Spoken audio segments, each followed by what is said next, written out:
it All right. So before we get to can it. you say your name real quick and full name, spell it out, and Spell it out. Yeah. Shawanda Passmore Jeff, SHAWAN as in Nancy DA, Passmore PASSMORE hyphen Jeff, Passmore PASSMORE hyphen Jeff JEFF. There you go. Right. Awesome. Do you want to do your name as well? Yep. All right. Walter Anton Gray. All right. Didn't spell it. That's all right. So, all right. So, can you tell me about what your lives were like when you were growing up here in Savannah? Let's start there. You say what year you were born and what it was like growing up in Savannah. You got the mic off right now? I mean that one's going, this one's going. But I could turn it off whenever you like. Well, go ahead, Shawan. You go. Well, I'll start by this. He and I both weren't originally. Well, he was born in Savannah. Mm-hmm. You was born in New York too? New York Both City, of us were New born York. in New York. Okay. We were part of those generational family members who did the Harlem Renaissance and went up north.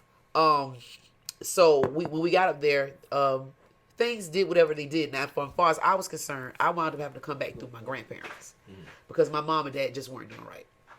But my cousin Anton, he had a different. I'll let him tell you. But I wound up coming here so my grandmother could raise me. Okay. Basically, I won't drag it out. So when did you come back to Savannah? I came back to Savannah. At one point, I was 9 months old, and then when I came here permanently, I was 9 months old, but when I came back permanently, I was 9 years old. Do Yeah. you remember the year that was? Ooh, let me see. I was born in 79. It had to be like 70. It was 79, 80. Yeah. Okay.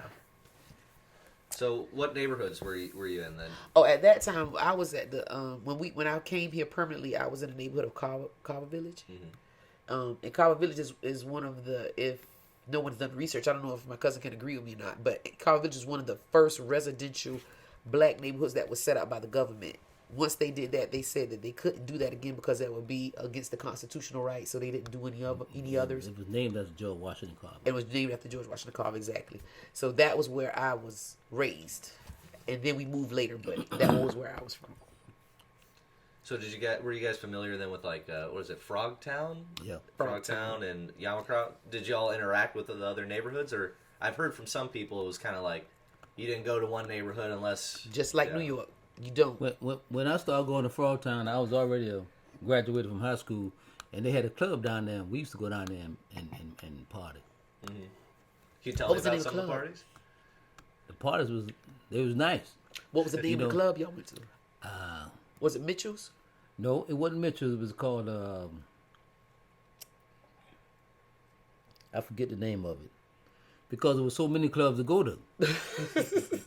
in that area. Mitchell's was one of them. Yeah. And it was a lot of people came from out of town, particularly from South Carolina.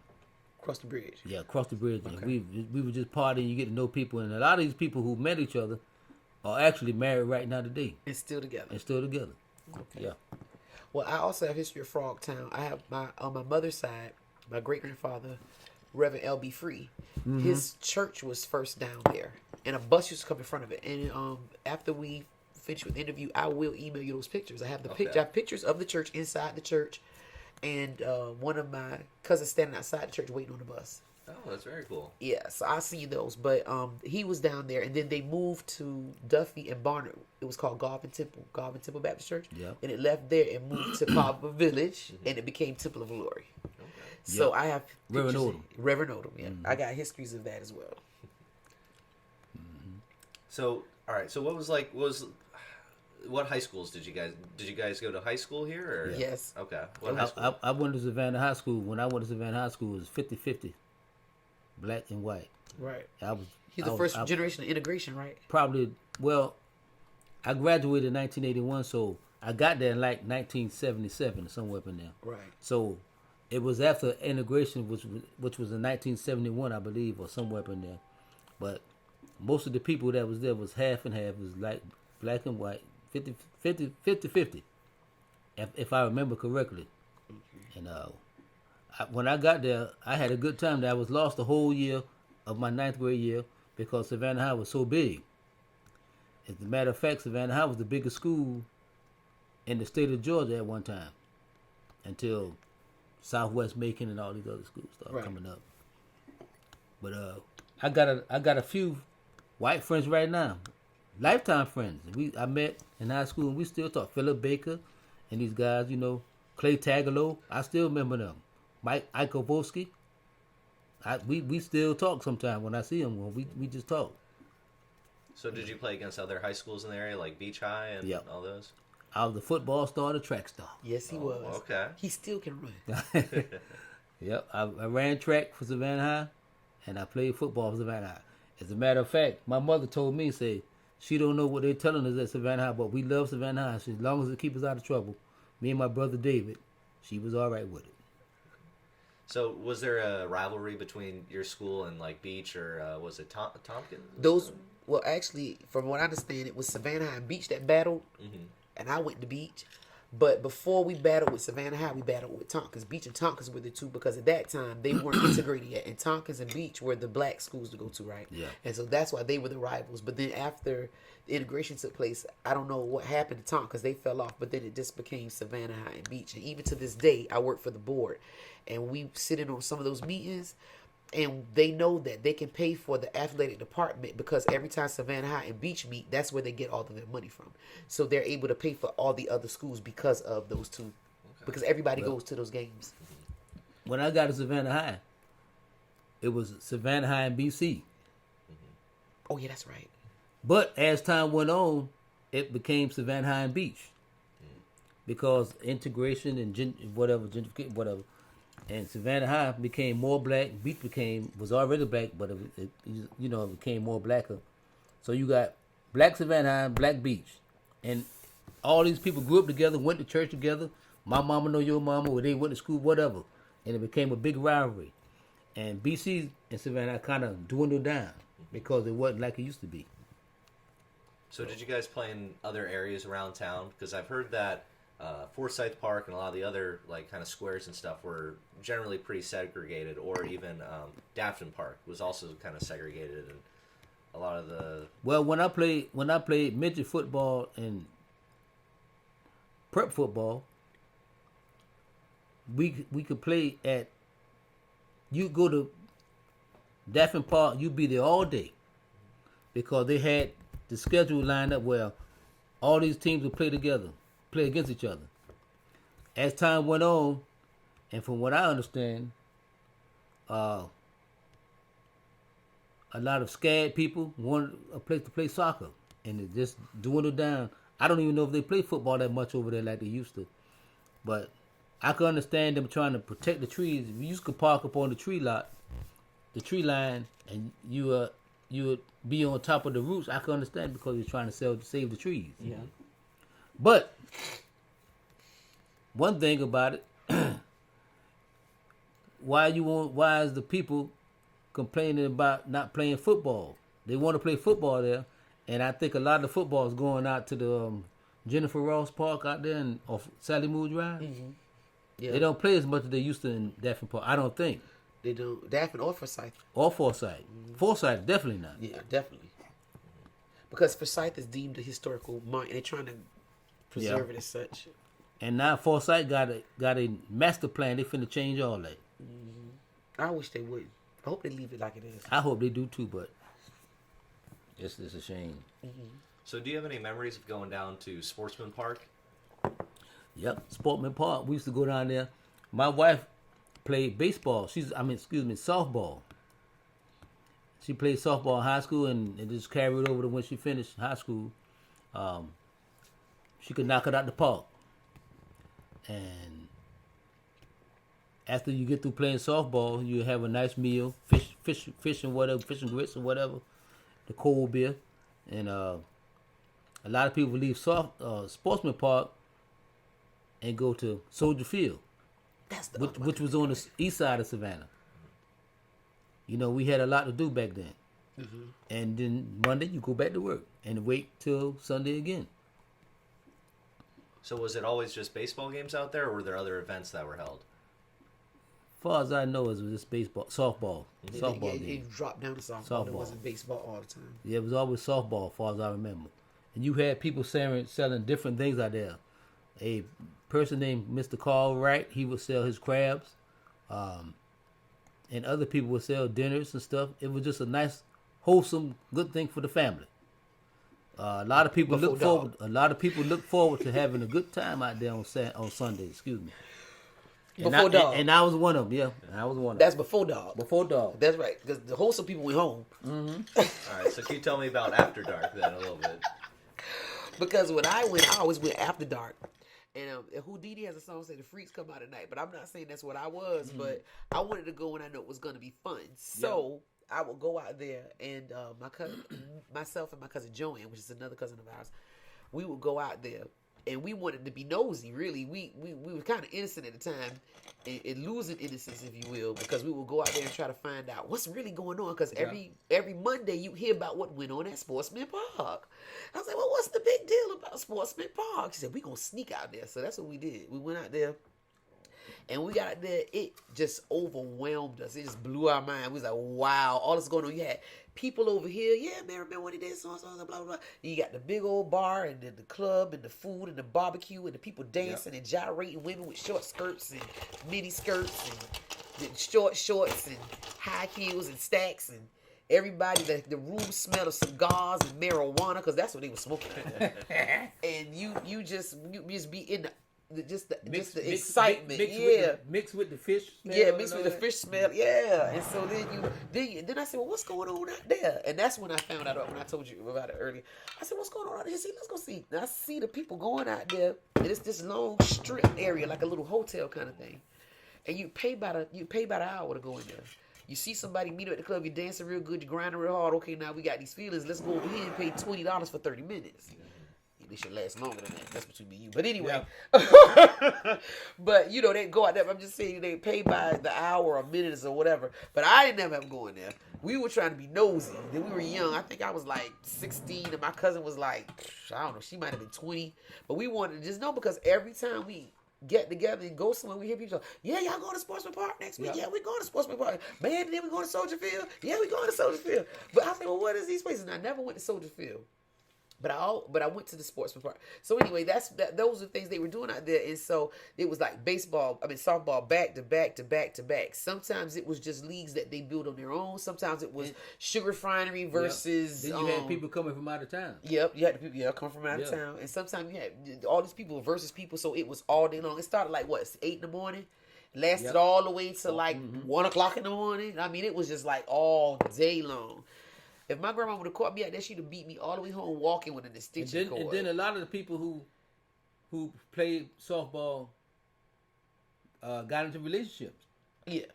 And some of them probably still, like me and Trisha, we still married. Yep, they both was there. So she played some. You found your wife out there? Well, I met her in 1978, but kind of broke off. Then we reconnected at the Soldier Field. Yeah, okay. So that's how that went. And they still together. We still together. How about that? Yeah. Baseball made love. Or softball. But yeah, that was It's still that was a about another hour and a by half. By the time I wish she could come because she actually played. She played softball out there at Sportsman Park. And she knew a lot of the people and how things went. She played for the ILA. Which was the Longshoremen, International Longshoremen Association, But not just her, but a lot of ladies played for the ILA. And they played because that was the man job. And see, they was looking at them ladies. See, they was trying to see who they want to marry right now. Yeah. So when people were having, the parties and stuff out there at the park, was it actually on the field or was it like outside of the field? Off the field. It was off the field? Mm-hmm. Okay. Yeah. And how many people would you say were usually at these events? Whew. I would say up to probably about what? 200. 200? Yeah. 300 something out Yeah, 200 to 300. Because it was that big out there. Like I said, I was overwhelmed. You drive down this road and then you get to this place where it opens up. You're like, yeah. You don't expect to see all of that. I'm surprised the police officers didn't come back there as much as they should have. But people had general fun. Police back no, there. because people had general fun. It wasn't you stepped on my foot, let me shoot you. Yeah. That's not how they did it back then. It was excuse me, because everybody was out to have fun. They worked all week on a job. They want to come and just let their hair down, and it wasn't all about you stepped on my foot, I'm gonna shoot you. They didn't do all that kind of stuff. Mm-hmm. It was fun. It was the 3 to 4 times I went out there. It was fun. But by the time I started really getting in the groove to going out there, it shut down. I was so hurt and the reason it shut down, from what I remember, somebody got killed out there. Oh, so then they started. and That was the step on the foot. Somebody stepped on somebody's foot and shot him. something happened out there. And Woman. somebody got killed. Woman. A woman got killed? No, a man cheat. The woman cheating with another man, and the man went out there. Is that something trying to go? What might have happened? Something happened out there, and I know a man got killed. But what the reason why you don't reason not why, sure? I don't know. I think it was a woman. That's how Could it have always been. be. She messed everything. And I bet you it probably was a longshoreman. Yep. You know how they you know how they do. Get out there and cheat. That man came in there finding him. Well, I heard attendance dropped significantly once I-16 went through there. Oh, yeah. That cut off those neighborhoods on the other side. Yeah. Well, I forgot the name of that place. I-16 was already there. It was already when there I used to when go you out guys there. were going? Yeah, Okay. yeah, It fell off like 86. Like 86, 87? probably. Because it was going strong from like 80, I don't know, 82 to 8. I'm telling you, man, I wish I could let you pull my brain and let the video go into your tape so Then you you can see got what I'm talking about. then you got to take into account crack. Oh yeah, crack came out around about 86. A lot of stuff started happening around that time too. And that made a lot of stuff fall off. It did. Crack tore up a lot of stuff, especially in Savannah. So that was a very strong community center there, was Sportsman Park. For the Yes. African-American community. For fun. Sunday. Okay. You go there. A lot of people look forward to that. I work all day, all week, and I'm going to socialize at Sportsman Park the rest of this day, all day Sunday. Some people will go to church and come out, change clothes, and Go straight to just have a good time. And if you didn't go to Sportsman Park, you got on the boogie boat. Now you done lost me. Captain Sam. I know. I remember something you Captain, don't. I remember Captain Oh, I don't want to get on surface because we got to talk about No, Sportsman no, Park. you can But keep- Captain Sam- Anything Savannah. Captain Sam. Oh, anything Savannah? Captain Sam was the first and only black captain that was down on River Street, and he met a lot of resistance because he was the only black, and he was an older guy. So, a matter of fact, one of his nephews just passed a couple of days ago. And I got to speak at the funeral. Yeah, you got to speak at the shoulder. You got to speak at the funeral. So Captain Sam got tied up in some stuff with petroleum or something, Something and he with took gas, the something for fall. But all the other people that was involved, I don't want to call them names. I don't want to slander myself and bound to get sued. But there was a news personality. You know what's about Who that? Doug Weathers. Doug Weathers. He was tied up in it. I didn't know that. Okay, well I ain't gonna say no more. Bleep that part. So anyway, All I know is he got tied up with petroleum. He was laundering. They were doing something illegal with petroleum. And see, he had all those boats. So they were trying to launder it through his boats because he used them all the time. And what happened was when it got caught, everything fell on him. And so he wound up dying dead and penniless at Chatham Nursing Home, which is now called Riverview. It's called Riverview off of Largo. He wound up, but before he died, I took care of him. Because I was a CNA first for 15 I got years. a cup up here. I got a cup up here with Septum Cam on it. Oh, I got keychains with Captain Sam. I ain't gonna never A throw those green away. cup. I don't even. I got a use it yellow 'cause I cup know- because it's collector's items. Yeah. Let me tell you about Captain Sam Riverboat since we got to talk about Savannah. Okay, I was a little girl, but my grandmother and my aunt Gladys, Grandma Mildred, is his aunt, my grandmama and grand aunt. They would go out sometimes. They'd take turns and they'll say, "Well, we ain't doing this. Let's go on the boogie boat." The boogie boat went out at 8 a.m. and came back at 12 noon, and then it would go back out at 1 p.m. and it'll stay out to 8. So you pay about $10 more to do the evening. That one will book up first. Okay.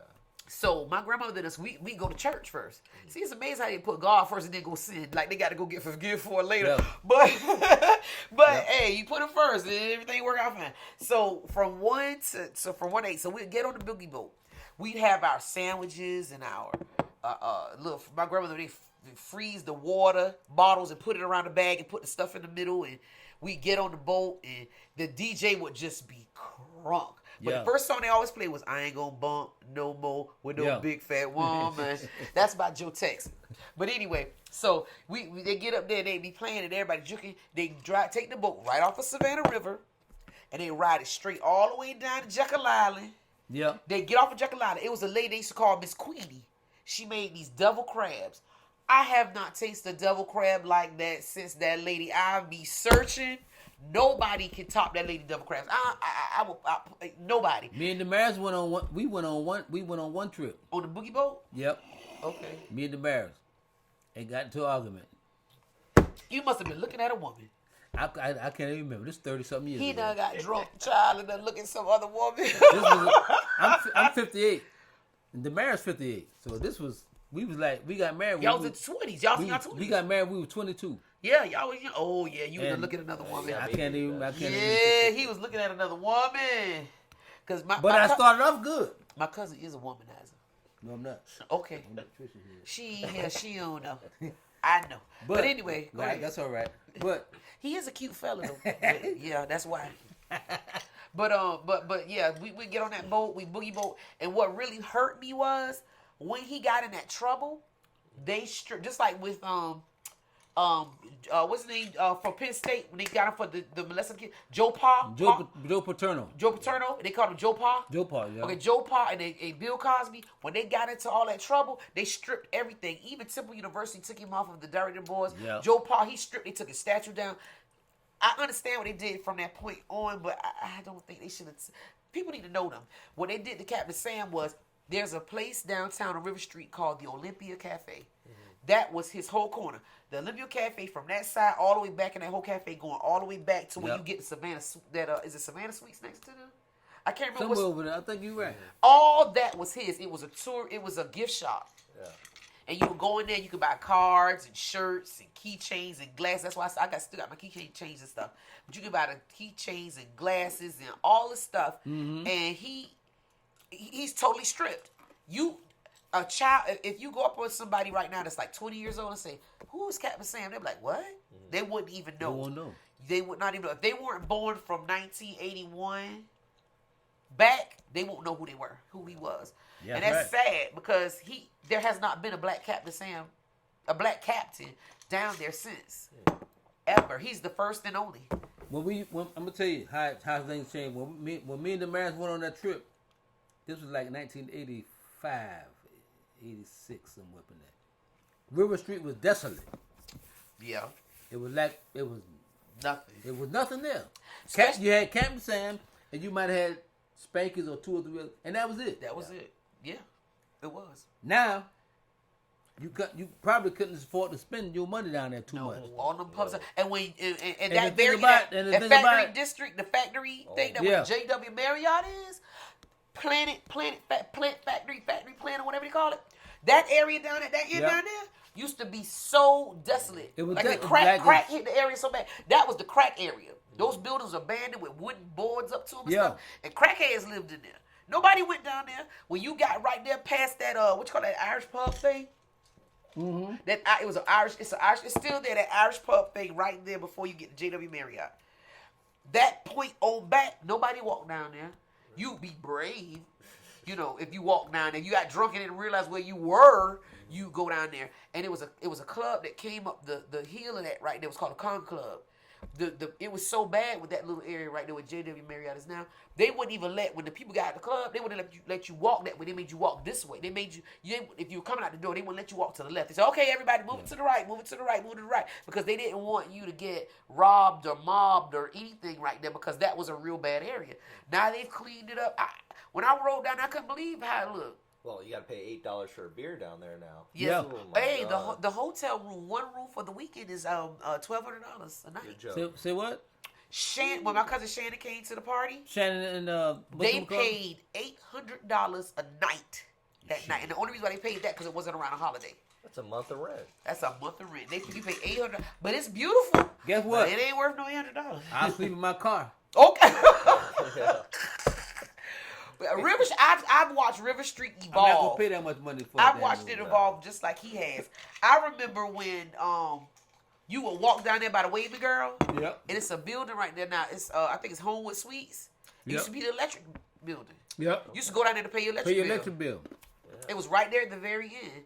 And then when you went a little bit further around that side there, that was desolate too. That was nothing but trees and marsh, and you wouldn't walk. Only thing you go over there to do is get your rabbit or a deer or something to eat it. That can catch it. And one thing, SCAD is causing a lot of stuff because SCAD could buy this property here, Yeah. and they through with it. They don't have to pay no taxes or nothing. No. But I read in the paper yesterday, day before yesterday, they got something called a pilot program. They finna add a tax on, say like if you and, what's your name? Ben. Say like you and Ben go to SCAD. Okay. You got a new tax on your tuition. Your quarterly tuition. Did they call it miscellaneous tax? $67 for each one of you. Wow. Is it miscellaneous tax? I don't know, but I think that's what it calls something like. But each one of those taxes go into the city of Savannah. That's smart. That's smart. That when they keep money, because because SCAD don't pay no taxes. So that's how they gonna get their taxes back.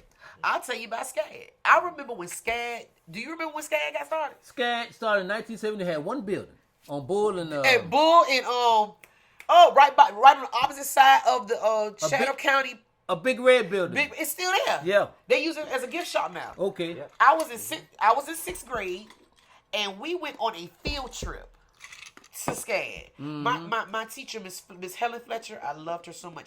She used to be what I call an innovative lady. She always wanted to expose us to stuff because she came out of the civil rights movement. So she wanted to, I was in College Village, so Pearly Smith was pretty much predominantly a black school, and because they didn't even though integration was supposed to take place.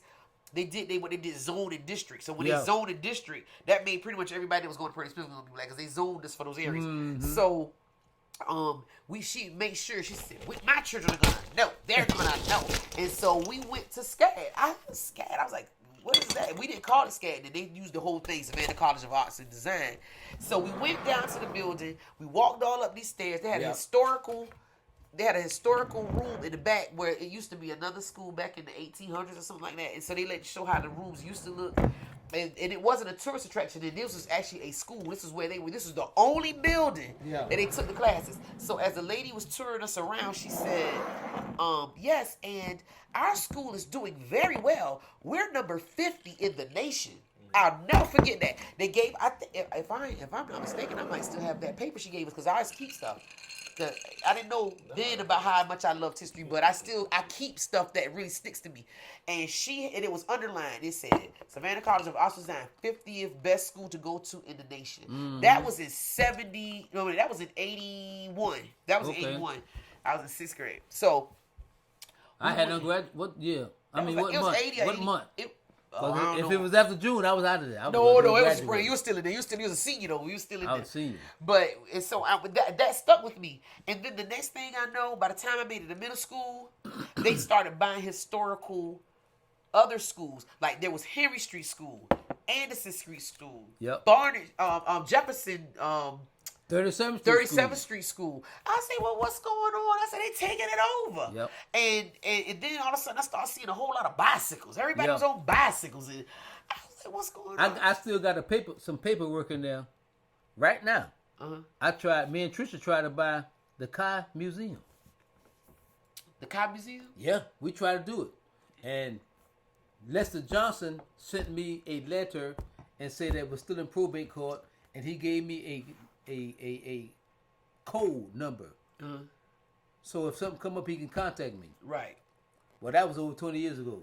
But now I see where the historic foundation finna get it. Oh. But me and Trisha's going to, let me tell you what I was going to do. I was going to get it. Get some of her artwork back. And other black artwork back. Yeah. And put in a museum and make it a museum.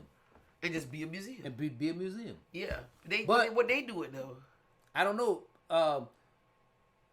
First of all, it was in probate court. Wow. The son or nephew, whoever it is, didn't want to sell it. Now it's gone. It's finna go. It's about to. It's falling down. At that time, this was in 1992 or 3 or now it's about to become extinct. And I had the money at that time. I was gonna get that. I was gonna get it. Yeah, you had some money there. But. So, do you guys think that when Sportsman Park ended and SCAD starts to come into all these places, starts to gentrify a lot of Savannah, do you think that the black community started kind of missing out on these kind of like community hubs that were all throughout the city? Say that again. So it seems like there was a lot of like community hubs for African Americans throughout Savannah. Sportsman Park, a lot of the downtown area. Yep. Sportsman Park closes, SCAD comes into play. SCAD starts buying up all these buildings. Yeah. What do you think that does to the African American community here in Savannah? Well, first of all, I think SCAD just taking advantage of a situation. And I don't hate him on that. Huh? I don't hate him on that. I don't hate him on that. Any smart businessman. Who fault will is too. that? Yeah, no. If I'm sitting over here and like this here, and the world falling down, and I won't do nothing about it, and you come in and get it and give me some money for it, and I haul ass, who? You know what I'm saying? Yeah. That's what I was telling the brother from the NAACP 2 months ago. I say, yeah, SCAD is doing all this and that, but whose fault is it? See, he kept saying, well, they. Yeah, they, but it's your goddamn fault. If you want to keep it, pool your resources together and keep it like that. Yeah. I don't blame, like these people, like Indians and stuff coming in the neighborhood. I don't blame the people. They just taking advantage of a situation. Yeah, I would. You ain't doing it for yourself. And I'm willing to do it. So if you don't want to do it for yourself, and I come and tell you something and you buy it, that ain't my fault. It's your fault. If you don't want it, don't buy it. Yep. Yep. So I can't. I mean, it'd be hypocritical to say, oh yeah, they coming and do this. Cause now you hear it too probably. Goddamn Indians coming in here and doing taking this, over everything. taking over every goddamn thing. I can't get mad. If you don't want to take it over, I'm gonna say this, nigga. Get you 4 or 5 of y'all get together and buy the damn place and open up a store. Yeah. We'll support it. It's in our neighborhood. Yeah. But y'all don't want to do that. I don't want to violate. That's why me and Trisha doing what we doing. Yeah, y'all doing a good We job. we bought the whole goddamn block, and we gonna have something nice there. It's gonna be nice. They bought a whole block. But I don't want to violate to bash me and sue me, but I have an issue with some of the ILA members because in Savannah, we know how it is in Savannah. Okay, when the ILA first started out with all this stuff, they make an astronomical amount of money. They make a lot of money. But they don't pull their resources together to do stuff. On what side of culture you put it on? But when the city comes in and other community people come in and they say we're gonna do so and so, and they actually feel like my cousin said, they physically do something with it. Then they go, oh, everybody always running over in our neighborhood and doing this and that. But you were right there. Y'all have all this money, but what they do is they use their money for their personal pleasures. A nice car, a house, and then that's not good enough. You get another woman in a nice car and a nice house. Yeah. And the next thing you know, that's where your money goes. So they don't call them longshoremen no more. They call them shoreshoremen because they spread their money out so thin because they got all these women in these houses with these women so they can be able to brag about how they got stuff going on. These women don't know about each other. That's what they do. Instead of all that money making, that's what teenagers do. That's what high schools and teenagers do. That's what a teenager do. I'm saying pull your stuff together. You're upset about how this block looks. You guys working down to the ILA. Y'all get right now. They get ready to get what $50,000 bonus for Christmas. Some are more than that. If they had us, you know how long it take an average us three to make a bonus for $50,000? That's a header. That's 2 years of I mean, an average man or woman at 2 years pay whatever. Somewhere. Yeah. So you getting it, but you gonna give you it to take it and you just throw it away. They just want to be able to brag like, look, I'm a longshoreman. Look what I do. Look what I do. And then when something goes wrong in the community, then they looking at the city officials and they're looking at all these aldermen and corporate folks like, why are y'all letting this happen? You don't have to let it happen either. You're in a position. Money. I'm sorry. I have to quote one of my favorite groups, Wu-Tang. They got this thing called Cream. It say cash rules everything around me. Gotta get the money. Dollar bill, y'all.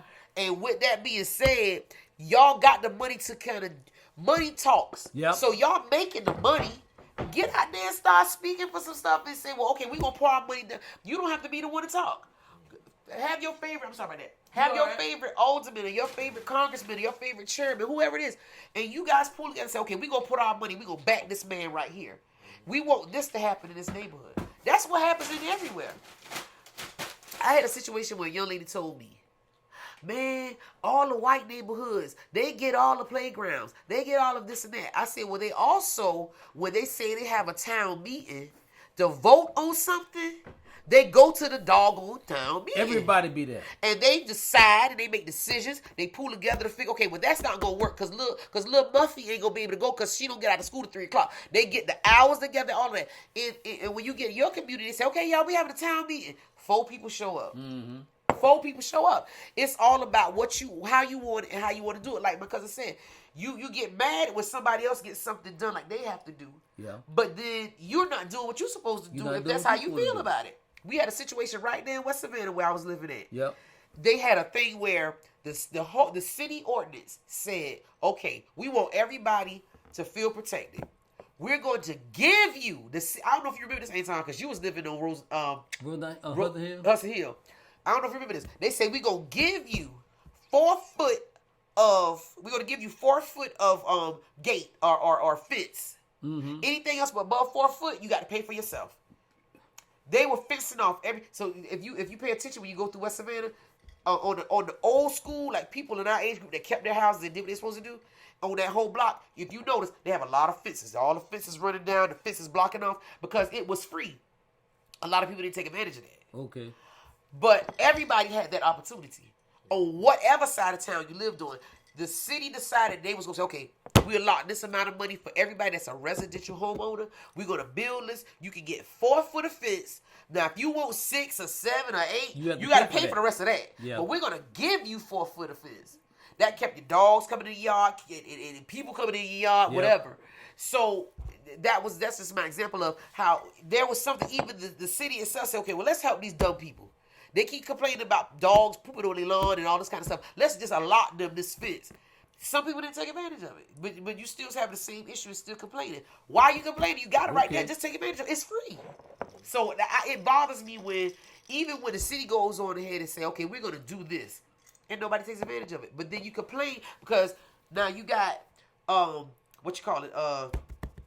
you got Habersham Woods. Yep. You got Sylvan Terrace, which now Sylvan Terrace, I'm gonna explain that in a minute. How long you got, baby? Hey, as long as you guys. Sylvan Terrace used to be a Jewish community. It's still a Jewish community, but as blacks began to move in, they moved over to Habersham Woods. I'm just explaining something to you. Remember when we were Terrace still nice.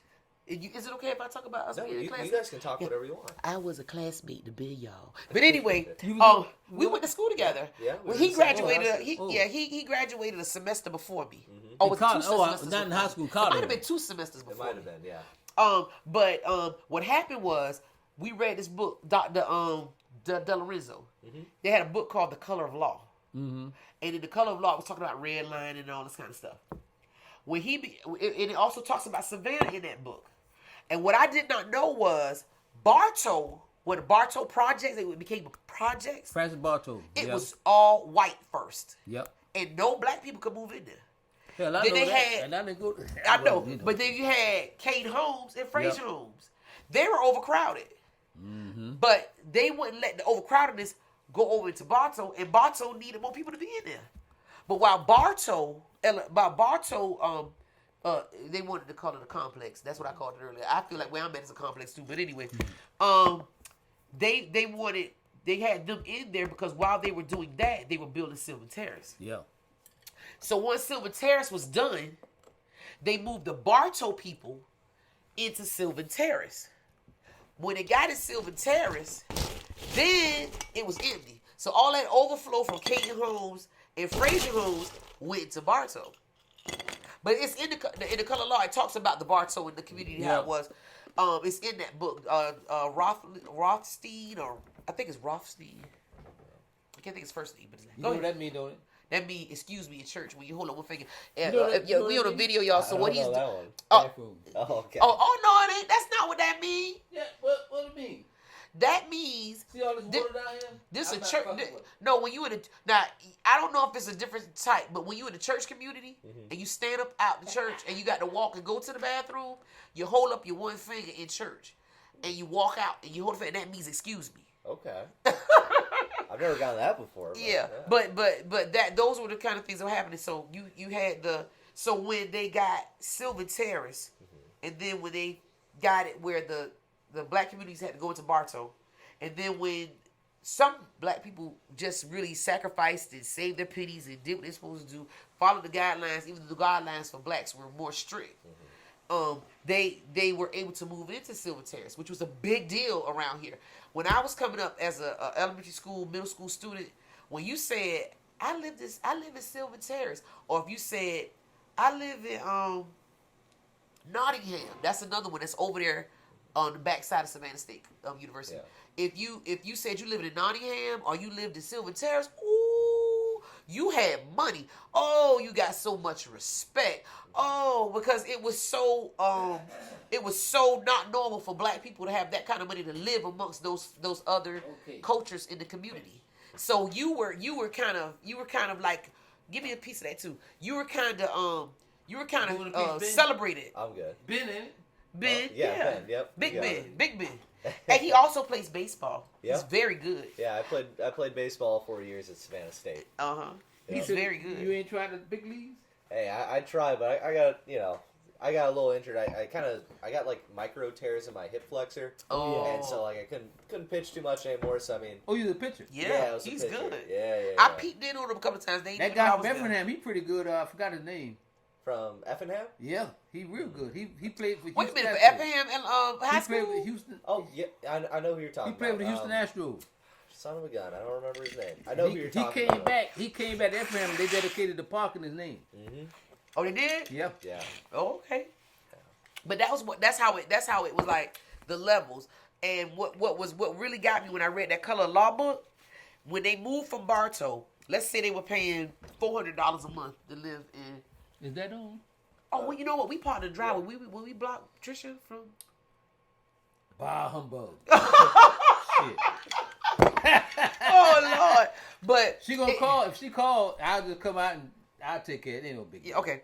So when they were in Bartow, let's say for example, for the sake of our time, because back then it was cheaper than that. Yep. They paid $400 a month to live there. So when they finally got the Silver Terrace buildings built, they moved into those homes, but they still paid the same amount. They still only paid the $400. It didn't change. And then when they moved into Habersham Woods, it stayed the same. Mm-hmm. Have you been to Habersham Woods? No. I got to take you to Habersham Woods, man. It's beautiful over there, but it's a Jewish community. Okay. It started. We found 2 black people staying over there. One I of know. But they from up north. You know, a lot of times when black people move from up north to come to Savannah, they said, "Damn, the property is so much cheaper here." They bought a house on the end. I forgot the name of the street, but it's got a basketball court and a tennis court back there. Yeah. So I know they was they retired civil service or something like that. Well, I had a young lady that was going to the beach with me. She graduated a year before me. Her mom was. I'll tell you who she is. I call some names now. She's deceased now. Deanie Frazier. You know Deanie? Yeah, she's Deanie from Frazier? north. No, she's not from the north, but she lived in Silver Terrace at this particular time. Her brother named Tennessee Brown. Yep, well, you know what I'm talking about. Tennessee Brown did 21 years in the military, in the army. Yeah. So they had an in-ground pool. They had an in-ground pool in theirs. And we had what you call junior, senior skip day. I don't know if people still do that. Mm-hmm. We had junior, senior skip day. But I was scared to do it. And what? Shoot, I used to push it to the wire. I've always been the wild style party girl. My dad didn't play that shit there. Man, look here. His dad from Barbados. I went to the whole. His name was Hilton. That's what his name was. Will Hilton. That man was mean as hell. Shit, I went to the last day of school. Yeah. He wasn't allowed to skip. Even if they say, I'm going to kick your ass on the last day of school, he had to go. But this particular girl, she always wanted to fit in because her mom was up here and she had a mom that she had a daddy, she had a granddaddy on either, I don't know if it's a mom or daddy side of the family, but he was a minister and all these kind of things. And so she wanted to say, I could be cool. And she always wanted to fit in. So she said, we're going to do junior senior skip day at my house. Man, I had a ball. Man, they had all the food.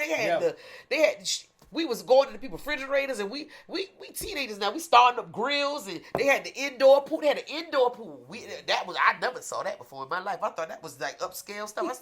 I felt like the Jeffersons. I had to moved on up. Everything from that was downhill. So we went in there. We in the pool. We grilling out. We drinking up people beers and all that. Now you know we underage drinking and all that. Man, somebody at the school who we told said, "You not cool, you can't go." They went and told. Yeah. I wasn't a track star like my cousin, but I know how to get away. I didn't get suspended, but everybody in there got suspended. They say, "Was Shawanda Passmore was there?" Yeah. It was like, we didn't have Shawanda Passmore in custody. We had y'all. And by the time they was coming to look for me, I was already at my grandma's house sitting on the sofa looking at the Jeffersons. I was not getting caught. I wasn't getting caught. But I was right there with them. I can say it now because that was what, 30 years ago? 30 years, yeah. But yeah, that was something. But what was in awe about it, like I said, was the fact that they were, like you said, you knew two families, two or three black. Just to know a black family to live in that particular neighborhood, you know you had to have some money because those homes were valued at like $500,000. Wow. So Joe Mobley and his people, his daddy was a military man. And his mother was a professor at, I think, Savannah State. But anyway, they was real educated people. yeah, And that's why when he came along, he went to the beach, I went to Savannah. He was a governor's selection for good grades or something. You know, you remember they had you had your honor rolls and yeah. He met the governor, George Busby. I think his name was George Busby at that time. At the time, okay. That's how smart Dana was. And I talked to Dana every day, almost not every day, but almost every day. So and me and Dana grew up together. He went to the beach, I went to Savannah, and we was in the National Guard together, military together and all that. But Dana was a real smart guy. He was real smart. And he real good with his hands. He can build stuff, you know, like over there, you know, he real good with his hands. Right. But he was real intelligent. He's still real intelligent. Even though I told him he need to stop drinking so much liquor. Because he drink a little liquor too much. But you know, it's the stress. You know, if you know, but you know, if you're not influenced to do them other things that are legal, this guy should have been. alcohol He should have been an astronaut. This guy should have been. He's real smart. He should have been an astronaut or somebody, you know, or something like that. That's how smart he was. He was real smart at math. Is this the same guy that used to go out to he'd take the bus? It's a bus that goes like every so many hours out to Tybee Island, and he would go out there and he'd build these immaculate. No, that ain't him. Okay, but you know who I'm talking about, right? Yeah, but I can't he think was of his good like name. that too. He was good like that too. As a matter of fact, it's a guy named Hamp right now. That's a goddamn genius. But He, what? he could build a pyramid. He built a pyramid. He could if he wanted to. But he went to the 8th grade. This guy went 8th grade. But he's a millionaire. He did right there he lived in Liberty City. His house is on the corner of what's the name of the street? But it's on Is the it corner. Hawthorne? No, but it's a big, beautiful house. Right off the main strip? Or is it down there by Dr. Carter? When Dr. Carter moved from over there, I think. No. If you're going down 52nd Street, Yeah. and it's an old store that used to be there. Old cafeteria. You make that right, or if you come On from this, 52nd? you make a left. And It's he got still a, there? Yeah, it's still there. He got a beautiful house there. I'm talking about a goddamn mansion. Right when you turn in that little part right there by the church that say Liberty City? Up in there somewhere. Right by that church across from. Was it by the Middletons? Middle. Oh, This Lord. guy. He Anyway, messing up our the bottom interview. line. This man is a millionaire. He's a genius. He a millionaire. He went to the goddamn 8th grade, but he is so smart. He was supposed to do something back. As a matter of fact, I need to show you that backyard before y'all leave. Yeah, okay.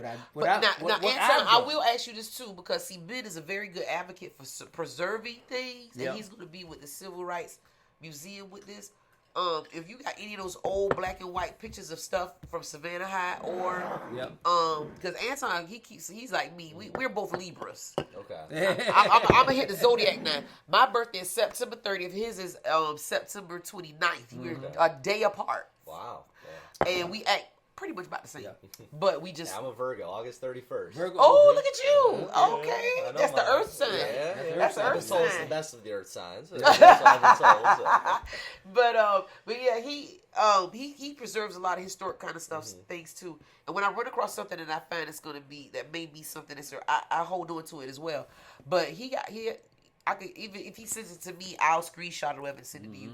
But I know he has a lot of stuff about Savannah High School too. Cause see, they say the people who the real people who the Savannah High alumni are from Washington Avenue. Yeah. Because 500 Washington Avenue. 500 Washington Avenue. Now this they I don't know what they They turned it into an elementary school, Savannah something. It's They Arts turned- Academy or it's something. Savannah Arts Academy. It's still a high school, but they turned it to Savannah Arts Academy. It's supposed to be for the artsy people. Now let who me don't tell you think what, with how their- that went.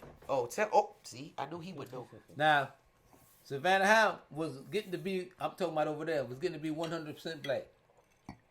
All of a sudden, it's too much noise. It's too much this. It's too much that. But Savannah High always been in one certain area. Yeah. But now, the Ardsley Park Association said that they wanted Savannah High to change. They put that in the Board of Education ear. Mm-hmm. Yeah. And they money too. Don't forget And that. the money. So they closed Savannah High. Not that they closed it down. They moved Savannah High Over to East on Savannah. the east side.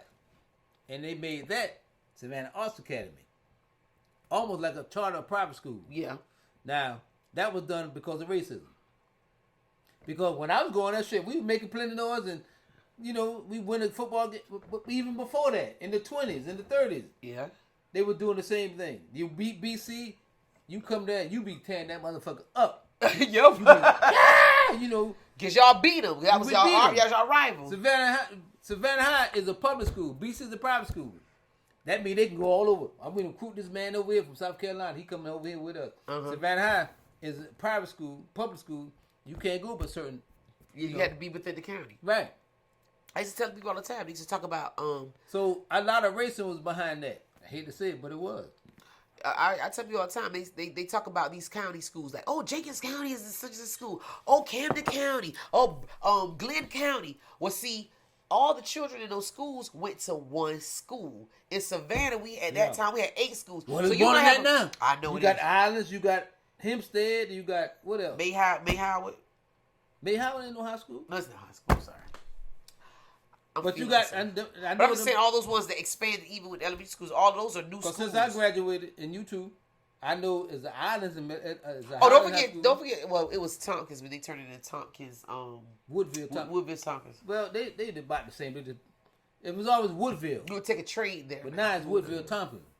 Yeah, but my argument was always, well, look, we're Chatham County. In Chatham County, we got almost 10, 12 schools, and you might have a good running back at Savannah High. You might have a good quarterback at Beach. That's right. You might have a great O-line at Jenkins. You might have an awesome defense at Windsor, but they're all spread out. That's the thing. But at Glenn and at Camden and at Augusta and all these places like this, they ain't just one big school. That's they right. can decipher through and fight through what they want.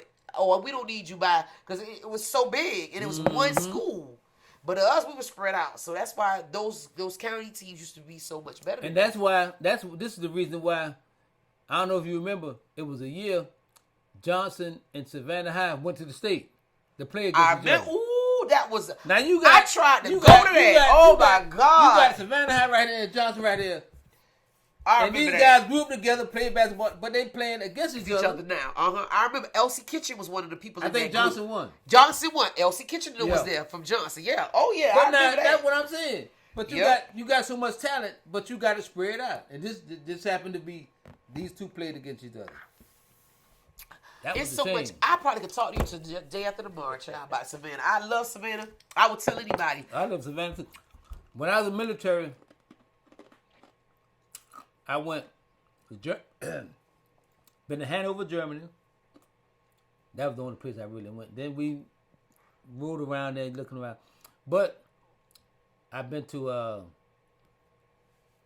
Fort Sill, Oklahoma, and a bunch of other places around the United States.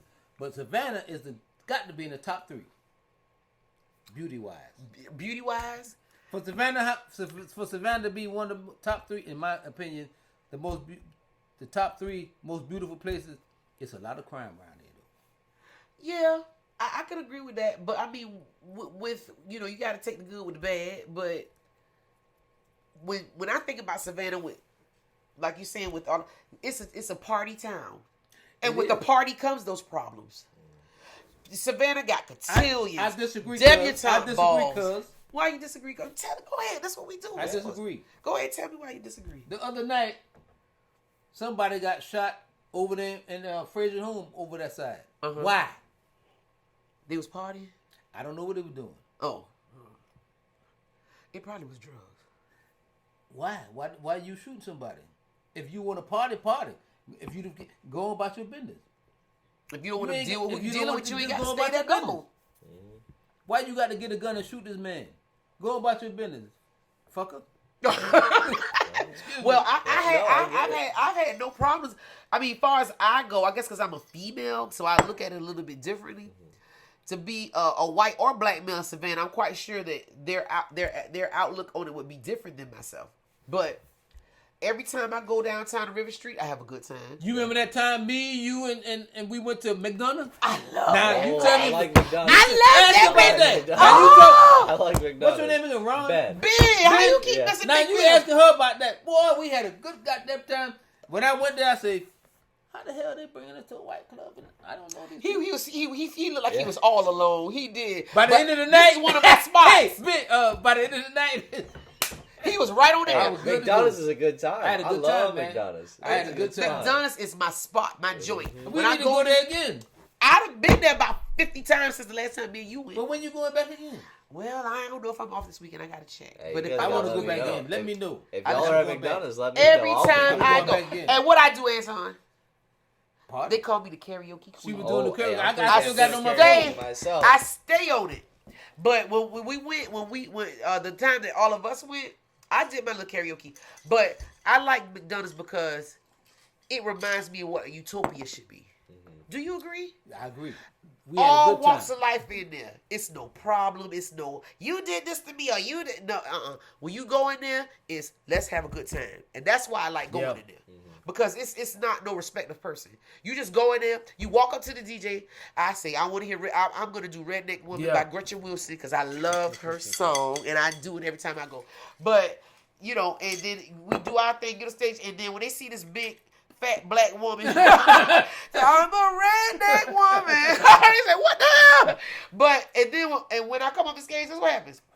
A stage was. He said, "Oh, girl, you were so cool." He said, "Where are you sitting?" I said, "Well, I'm over there." They'll buy drinks for the whole table. Yeah, that's love. Yeah, that's that. I mean, it's not like it's like I say, it's no respective person. That's why when I go to McDonald's, I must be drinking. But McDonald's, it's neutral. I was going to the bathroom, and the white lady fell right in front of me like a log falling from a tree, and I almost tripped over, and I helped her up. I said, "You all right?" She said, "Yeah, I'm all right." She was drunk, feeling good. And I led her to the bathroom. I went to the bathroom. About 10 minutes later, she said, "Are you the one who helped me?" Yeah. I said, "Yeah." And you remember? You might not remember. Yeah. But she bought beer for the whole table. For the whole table. Jeez, yeah. I do it too. Yeah. Because she fell in front of me. She was fucked up. I do it too. And because I know we're drinking, sometimes I send nachos and pizza to the table and that sort of thing. That's why I like McDonald's. It's love there. I like McDonald's. Everybody in Savannah should follow the example of McDonald's. I'm serious. I love that place. I have never gone there and said, "Oh my God, I can't believe these people treated me like that this time I came."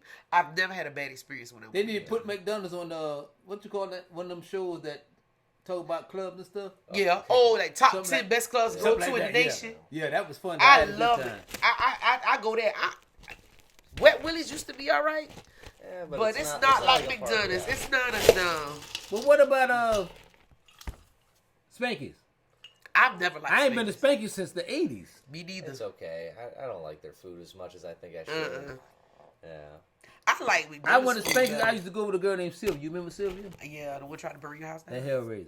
Yeah, she tried to burn his house I like down. Geneva's. Geneva's is my favorite. Oh, yes. And don't forget about Sisters. I've never been to Sisters. You haven't been to Sisters? Oh, you got to try Sisters. Trisha told me, she said, Sister done fell off because Sister is not in the kitchen Well, that anymore. was Trisha said. She said she's not in the kitchen anymore. It's Okay. not She good said as the it used food to nasty. be. It's not good as it used to be. I don't know. They put too much butter and too much grease. Sister, the original Sister lady did not do that. Yeah. She cooked what you call loving you is like food for my soul. That's how she cooked. And but these other people, they just trying to throw stuff together to hurry up so they can feed the masses. Yeah. And it don't taste the same. But I will say that the turkey wings, that recipe, they must be falling to the tea continuously. It has never gone bad. Yeah. And the macaroni cheese. Those two are still. I still like Randy's barbecue. I mean, I go down there all You the go time. right there on Wheaton Street? Oh. Well, I where I talking work about at. Bull Street. Okay, Yeah. I'm trying to get on the Telfair Academy. Ladies Yeah. Sports Car, I got an interview next week. But I'm still a school nurse at Hubert Middle School, Okay. which is around the corner Yeah, it's just from. down. Yeah. So they say, "Oh, there's Jeff leaving. She going to Randy's. Y'all know where I'm going. Oh, I love Randy's. You get a $5 plate, $10 plate. Yeah. Oh, I get the chicken plate, and then I get the rib plate. They run out of chicken every time I come. They always are out of chicken. Always. Because they grill the hell out of that goddamn chicken. Yeah. And I like that's a mom and pop store. And was Randy kidding somebody else that did the grilling I'm trying to think of what the name. Randy on Bull Street. It was Randy on Wheaton Street across from the Defects building. There's like Wheaton. You know, it's always a line that a little Who's blue on Bull building. Street? Who's on Bull Street? You talking about Montgomery Street? Somebody on Bull Street. It's a thing called Okay, it's another spot. Okay. Randy's brother is on. That might be his brother. I'm telling you what I'm talking about. Randy's brother is on Montgomery. Bull. Across from that park. Well, you know that park that's right there off of 39th Street. 39th Street Park. Where all the bad things you want to happen. Wait a minute now. It's somebody on Bull across from Popeyes. Oh, you talking about 520 Wings? Oh, I do love they cook grill right across from. Oh Popeyes. yeah, right behind 520 Wings. Well, who that is? I don't know who that is. I need to go see because I never really like if you're going down that. I know what across you're from talking Popeyes. about. Yeah.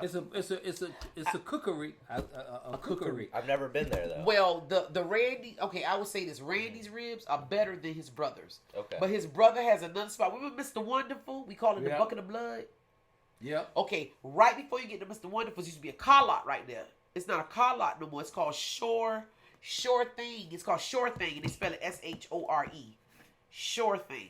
And right there's his brother, and he does the ribs and the crabs and the oysters. He's trying to be like a Nancy's. Nobody can be like Nancy's Seafood. Where's is Nancy's around here? Nancy Seafood. It's a Nancy Seafood right there on Bay Street right there. Okay. But they got one right there they got one called Bobo's. Okay, let me tell you history about that. So we talk about Savannah now. Okay, so Nancy Seafood started right now Skidaway diagonal from Checkers fast food restaurant right now on the Okay. strip. Yeah. Okay, they got busted for drugs. I didn't even know these little Asian folks could gum it and launder money like that. I didn't know, but I speak no English, I guess, so that's how they was getting away. But anyway, they got busted. But by that time, Nancy's had already, they pay her to keep the name, but she wasn't affiliated with them anymore. The other Nancy's opened up on Bay Street. And then they were doing so well, they decided they would try to give some other, because what they do is they bring their other family members in and bring them in and get them, you know how to, and then they work in the building, make enough money to go back home. Okay, so the Nancy's on Bay Street opened up 2 stores. They had a JoJo's and they had a Bobo's. JoJo's was on Habersham and between Henry and Duffy. Yep. But JoJo's didn't do as well because not enough traffic came through there for them to pick up the business. Bobo's is booming. Yeah. Right now. Bobo's is right across from McDonald's on Montgomery Street. Yep. And you remember now we had the package shop right there. You been over there lately? You see how Scad built that area right there? Yep. Mickey's is Mickey's gold. right Mickey's was around for how long? I was like a little girl baby with a pacifier in my mouth. And Mickey's was there. At least from what I remember, at least 40 years, but it probably was beyond that. Because grandma, I remember before DUIs and all this stuff kicked in, you used to have them deuce and the quarters. Yep. And everywhere in the deuce and quarter had a cup holder. So my grandmama and her brothers and them, there was 6 boys and 4 girls. Yep. And so they get in the car, and the car was big. They must have been skinny. I don't know. But they were all getting in the car. I'd be sitting. They had me sitting over that hump that with the engine or what is that? The engine thing that little hump. Oh, the transmission right Yeah. there. I'd be sitting on top of that. That thing be burning me up, but it would be cold, so it wasn't so bad. Yeah. But they would have all their cups and glasses, and they had now Mickey's didn't have one, but the Adels, they had a drive-through liquor store and they've changed. I went by there now. That's not a liquor store anymore. On Waters and 37th on that corner. Well, they still there, but they something else. They something still else. in the back shop. The same building, the body of the building's there, but it's not drive through anymore. And then you had the one in Garden City Pack Shop. Were you in it? But I don't know it was yeah. when you rode me today. Oh, okay. That used to be a crispy chick, But that same store was right across from there, but it was also drive through all those years. They just moved out that building because it grew so well, so they moved into that bigger building after Crispy Chick ran out. Yeah. So then it was another one that was closer in town that they all used to go to. What was it, Anton? It was one that was right there. It was that was the one they commonly went to. Because you had that one, Grandmommy and Uncle JW and them. They used to go, they were right. Oh, let me tell you about Uncle JW. Do you know why they call Uncle JW the champion? Anton, come on now. You older than me now. You need to know. I don't know. All I thought it was just called the champion. Okay, let me tell you a little history of my family. And we all, my grandmother and them, they all moved from Cordell, Georgia. Was it because great-granddaddy had killed somebody and he didn't want to get lynched? What happened? Why did they move? He ain't killed nobody. But where did they move? I don't know why they moved, but it wasn't because he killed nobody. Okay, so we got that rectified. Okay. Not that I know of. Okay, so they moved from Cordell, Georgia, and they moved here. So Uncle JW was a longshoreman. You didn't know that either? Uncle JW worked for the creosote plant. Was that on the port? Nope. In Port Wentworth. Okay, so then you know further back than I do. Because Grandmommy said he did not work for the port. He worked for a port that made creosote. So it was a branch of the port, but he wasn't an ILA person. No, he was on the port for this company you talking about. He was in Port Wentworth. He worked in Port Wentworth. You sure? Yeah. Okay, well, see, my grandmama, sometimes she used to do stuff. I don't know what she would do that for. But anyway. He worked in Port Wentworth at a plant. He was what you call a that little driving crane operator thing? He was a crane operator, but he worked with Port Wentworth, and what he used to do was move these poles you see around here for lights and stuff. And one time you have the thing say bus stop go around, and they don't do that no more. That's why I say creosote. They used to put the drill the hole and put the pole, the chemical on there that used to stop it from rotting. Oh, that shiny stuff they put on that there. black creosote. Okay, that's what he used to do. Okay. Well, but he didn't work for the port. I thought he was an ILA person. No. Okay. Well, I'm glad you corrected me on that. Well, wherever he worked, they had that separation thing about culture, black, white, whatever. So him and a white guy, they got very cool with each other, and they used to sit and talk at lunch. And my daughter this, and so the white guy was talking to Uncle JW. This is what Grandmommy told me. Now Uncle JW told me, Grandmommy told me. So I can't. It was from second person, so I can't say that it's 100% fact. But she was telling me why Uncle JW became the champion. That's his nickname, though.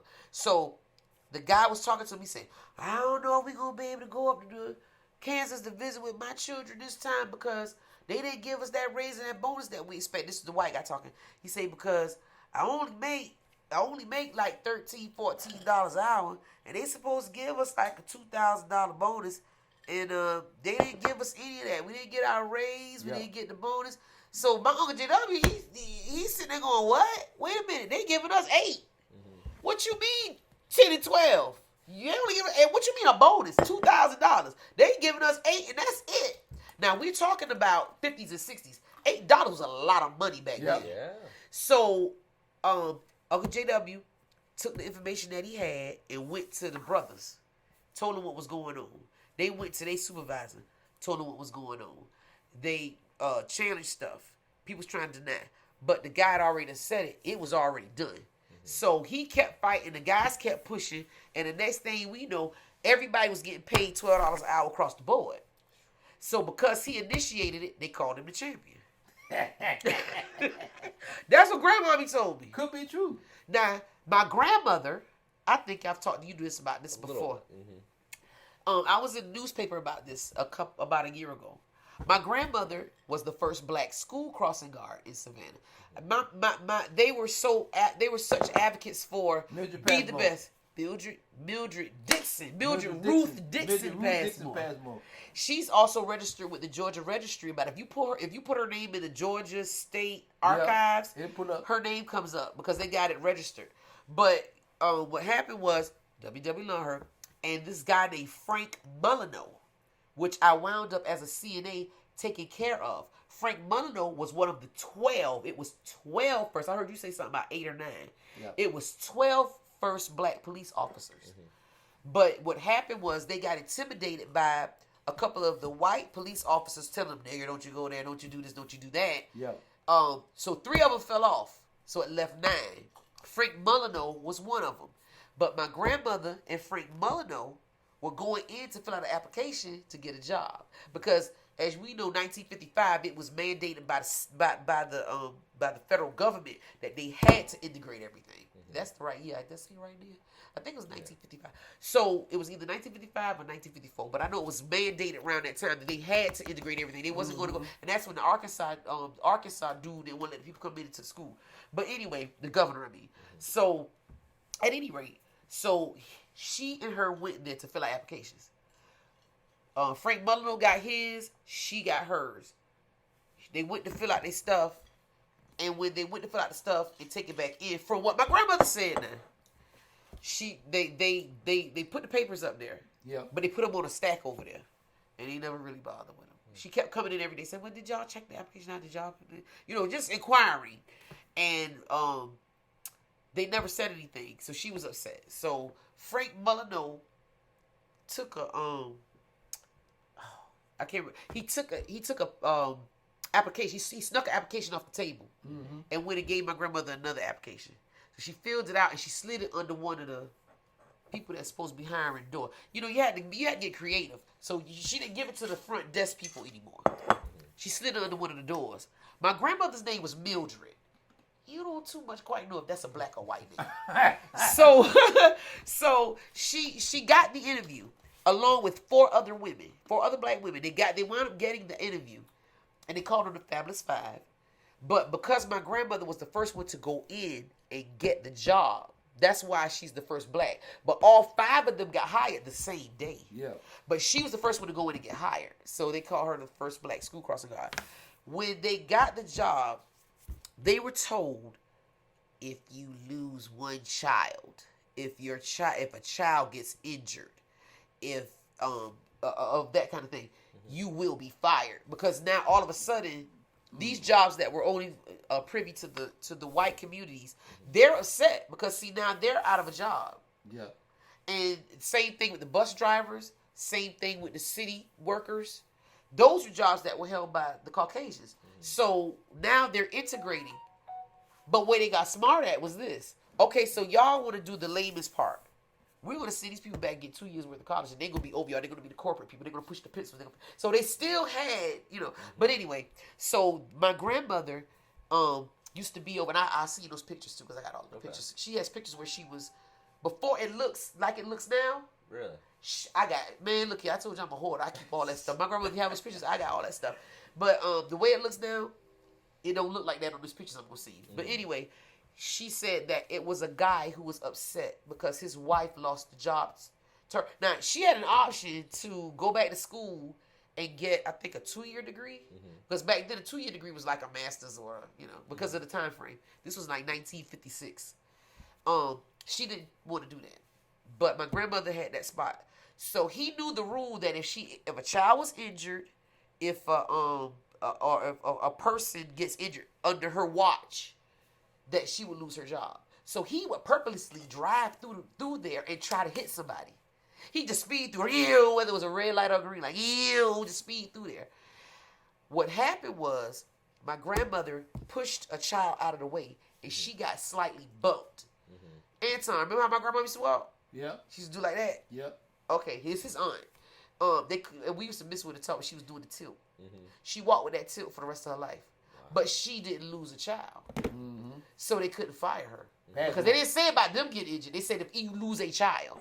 So I always honored my grandmother for that. I was like, she was awesome. She was ahead of her time. I mean, she really was trying to push for, we all should be able to do this. And even though it's a school crossing guard, I still respect it because it was something that was, a big deal. They were trying to tell them, no, you can't do this job. This is not for you. This is for our white ladies to do. You can't do it. And she did. So, you know, people say, your grandma was what, the first black school cross guard. They look at me like, yeah, that's a big deal. If you think about the time frame, the civil rights movement, the federal government mandating that you have to integrate, and all of that coming into a fusion. You got Martin Luther King walking around, you got Malcolm X. The tension was thick, like very thick, and now you got and even though she was a school crossing guard, it was a huge deal. Yeah. Because she was breaking a barrier that wasn't broken before. So I love her for that. But so I always try to keep her in the mix, and I'm trying to get her down to the I don't have her down there yet. And Aunt Midget, excuse my language, Aunt Midget would fuck you up. So I wasn't gonna tell him that my grandma was a whippersnapper. Aunt Midget, I wasn't gonna tell him that part. Aunt Midget, she didn't play no game. Yeah. So, are there Aunt any? Midget was hard. Mm-hmm. So, are there any stories that you guys have, like specifically from Sportsman Park, that you experiences that you had that stood out in your memory? Any like interesting events? Just partying. Just That's all I partying. remember, just partying. Everybody came there to have a good time, and a good time they had. I know, I did. Now, from what I understand, when I talked to cousin Bobby today, because I'm gonna put you on Front Street, he said you ain't had no job, you just had your little allowance money, and you would go up there every Sunday, and know you had to go to school, and you would be up there all the time. Now you met Trisha later. But you would be up there all the time partying. So I know you would have had some stories to tell. But like I told y'all, he's a humdinger. He ain't going to tell them experiences. What Yeah, that it damn would be Bobby too rated say? X for him probably to talk about. All I was doing was partying. I mean, You dance? Because I don't ever see you dance. that's all I did. I Party. ain't never seen him dance before.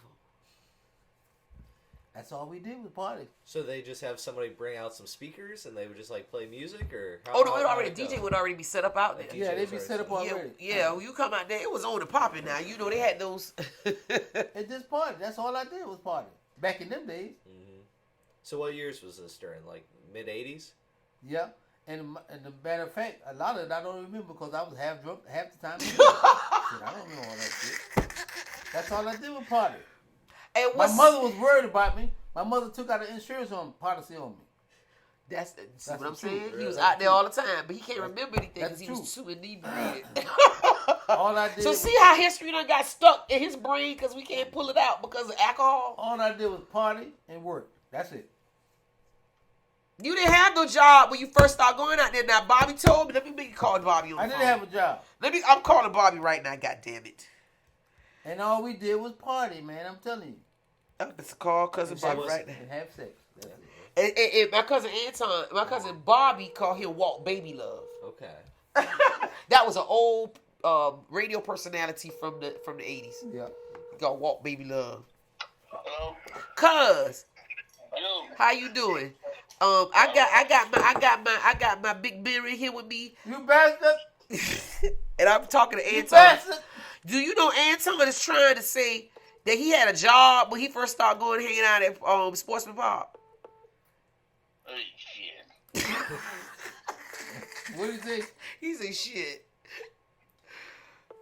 I nigga ain't worked nowhere for the next 10 years. He said you ain't working with nowhere for the next 10 years. Bastard. I hope you gonna let the whole class hear this. Oh, it's just like I kind of like take a look through it and then kind of like. Okay, you yeah. can leave it. Send me a I can record. leave some. Yeah, oh no, but bring me up. Let me get a record of this Yeah. too, so I can see it here because I need to keep this for me too. Bobby, I ain't had no job. No, you ain't nowhere, bro. This is my cousin Bobby. He's our CDL Foremost Authority driver on trucks, and we call him driver. Bobby, but you didn't go that much as Anton did you? No, that wasn't part. No, him and TB and them, they went there. Who was TB, Anton? You ain't talk about that. That Tommy. Tommy. Oh, Brown. Tommy, big nose, big ears, big eyes, big lips. I ain't never seen anything big on a man like that before in my life. He'll be here He'll be around here. Christmas. He don't live in Savannah? He don't live in Savannah no more. Oh, He lives in in Connecticut. Connecticut. Connecticut, yeah. How the hell he went all the way up north like that? I don't know. Okay. But anyway, so you and Tommy used to go everywhere. Bobby was there. Bobby said he ain't been there that much. Bobby like was there. Yeah, I went, but I ain't went many times they went. Bobby, you was the Ask- innocent ask- cousin of the family. Good. Ask Bobby who was the lady Well, said, who was the baby, who was the lady that liked the song "Who Loves Your Baby"? Who was the lady that liked the song called "Who Loves Your Baby" by Patti LaBelle? by Patti LaBelle? Yeah, that walk girl. I told you that was a pimp. See.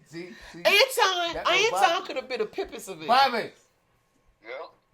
who was the girl say "Who loves you, baby"? And had the girl, the daughter, and all that. Hey, you indie. Yeah, that was TV girl. No. I don't believe it like that. You know who girl that was. I don't know. With mine. All right. What time Trisha get off? Because I would like for her to come and talk to you. Because she played softball at Sportsman Park. She would give us a real great insight. Yep. If I allow her to talk. If you allow her to talk. Yeah. That's that Muslim shit. I might not want her to talk. She gonna beat your ass. Oh, she knew you said that. She talk. If she knew you said that, she'll get you. Hey, Gripper. Gripper and driver. That's what we call him. Bobby. Well, I want to tell you right now. If we don't talk no more before this weekend, Alabama gonna. Oh, Alabama about to fall. I'm sorry. They gonna lose the goddamn game. Georgia's undefeated, baby. Alabama about to get their hat handed ass. The way they played, well, what that team was, the way they played with Auburn the other day. Yeah. Oh, y'all about to sink. Y'all about to sink, Bobby. I'm sorry. He a diehard Alabama. He Bobby, can't give stand it up. Georgia. Give it up, boy. Give it up. Take them damn flags off that damn truck. Bastard. Swamp sounds. He has nothing we to had say. two games. We had two games that we had to come from behind to win. How many times Georgia come behind to win? Georgia is the shit. Georgia is the shit. We didn't have to come from motherfucking behind. We were winning. We are number one in the conference. Period. We are the number one seed. We have locked our area for the game, and y'all about to get in trouble. That's what y'all about to be in trouble. Admit it, Grip. If Alabama was a bitch, she'd be fucked. How about that? In other words, if I'm y'all sorry. get behind, y'all know what to do, right? Yeah, we do. Because we ain't going to get behind. The rule to the game is don't get behind. Why would we want to be behind? We don't want to be behind. Why would we be behind? Give it up, Grip. But, Bobby, you don't know. Do you know anybody else that was at Sportsman Park? Other than Anton, but that was a good one to give you Anton. We're over to Anton's house, me and Ben. Say hey, Ben. Hi, nice to meet you. I'm driving Ben crazy. Me and Ben, I texted Ben as soon as I saw him. I had a mother here figure over here for me. I love Ben. Even when every purple moon I call Ben, I'm just calling to check on you. I been saying, what this black girl doing calling me? What you want? I'm calling to call you. You'll always answer, no matter what. He does. He always answers. I never miss a phone call. I just hate you because you know they would have loved you at my party. Ooh, you'd have been drowned. Hey, You'd have had 3 women at one time at your hotel room. You missed out. They would have loved y'all. Don't get me excited. This is my brother. I'm gonna get my butt wiper. Go get your butt. Oh, let me see if I can. But Bobby, I just wanted to call you back and let you know what Anton said because Anton lying. Bye, cuz. Don't be trying to hang up my cousin. It's on my phone. He trying to lie, Bobby. The hell with Alabama. Yeah. That's probably you got one, but good luck with that. Are you surprised I got him? Yeah. Yeah, I was surprised I got him too. Because he tried to trick me. I said, hey, you want me to call you back? He said, yeah. I said, if I call you back, you answer the phone? He said, I said, if you don't answer this phone, you know what I'm about to do. I'm getting ready to, I'm going to come around to your house. He said, well, come around right now. So that's how come me and Ben around here now. Waiting on got that water over there? Waiting on Trisha to come. That's Trisha shit. She got to deal with that. We waiting on Trisha to come so he can talk to her about Sportsman Pop because she played softball, so she can give us a real good insight on it.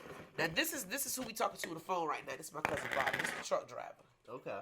That's the truck driver. Man, that's a nice cigar he's got on. He a cigar man. He's a cigar man. Now this young lady right here is his daughter. Okay. Oh yeah. This picture right here. Yeah. Oh yeah. And I'm trying to find that picture of my grandmother. Older daughter.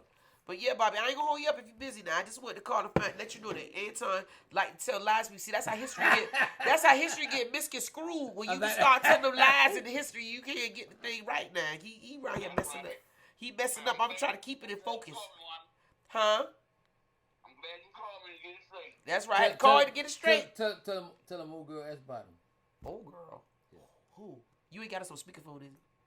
Yeah. You do? Oh, never mind. Don't say nothing. Okay. Well, all right, cuz. We gonna talk to you later then. All right. Love you. Bye-bye. Why you gonna have me and Anton on speaker? You know me and Anton don't care what come out of our mouth. I know he was on speaker. I said we on speakerphone before you start talking about this. Anton always messy. He always trying to Stir get in the pot. Yeah. I'm trying to find I know the so I can show you my secrets. I know grandma. the secrets. So he know the secret. Yeah, because you, Branky, Glenn, The Tommy. girl, shit, I ain't gonna get into it. You will get your. I don't even want to know. I don't even want to know. Let me. I'm trying to find this picture. Bobby know what the deal is. Look at, he feeling good now. But what time Trisha get off? She get off at 7. Cause it's 7 she was 7 p. Let me call it. She's an RN nurse too. Oh, okay. So it might be 7 p. It's 7:21. Hopefully she done counted and gave her report, and she might be on her way right now. Let me see.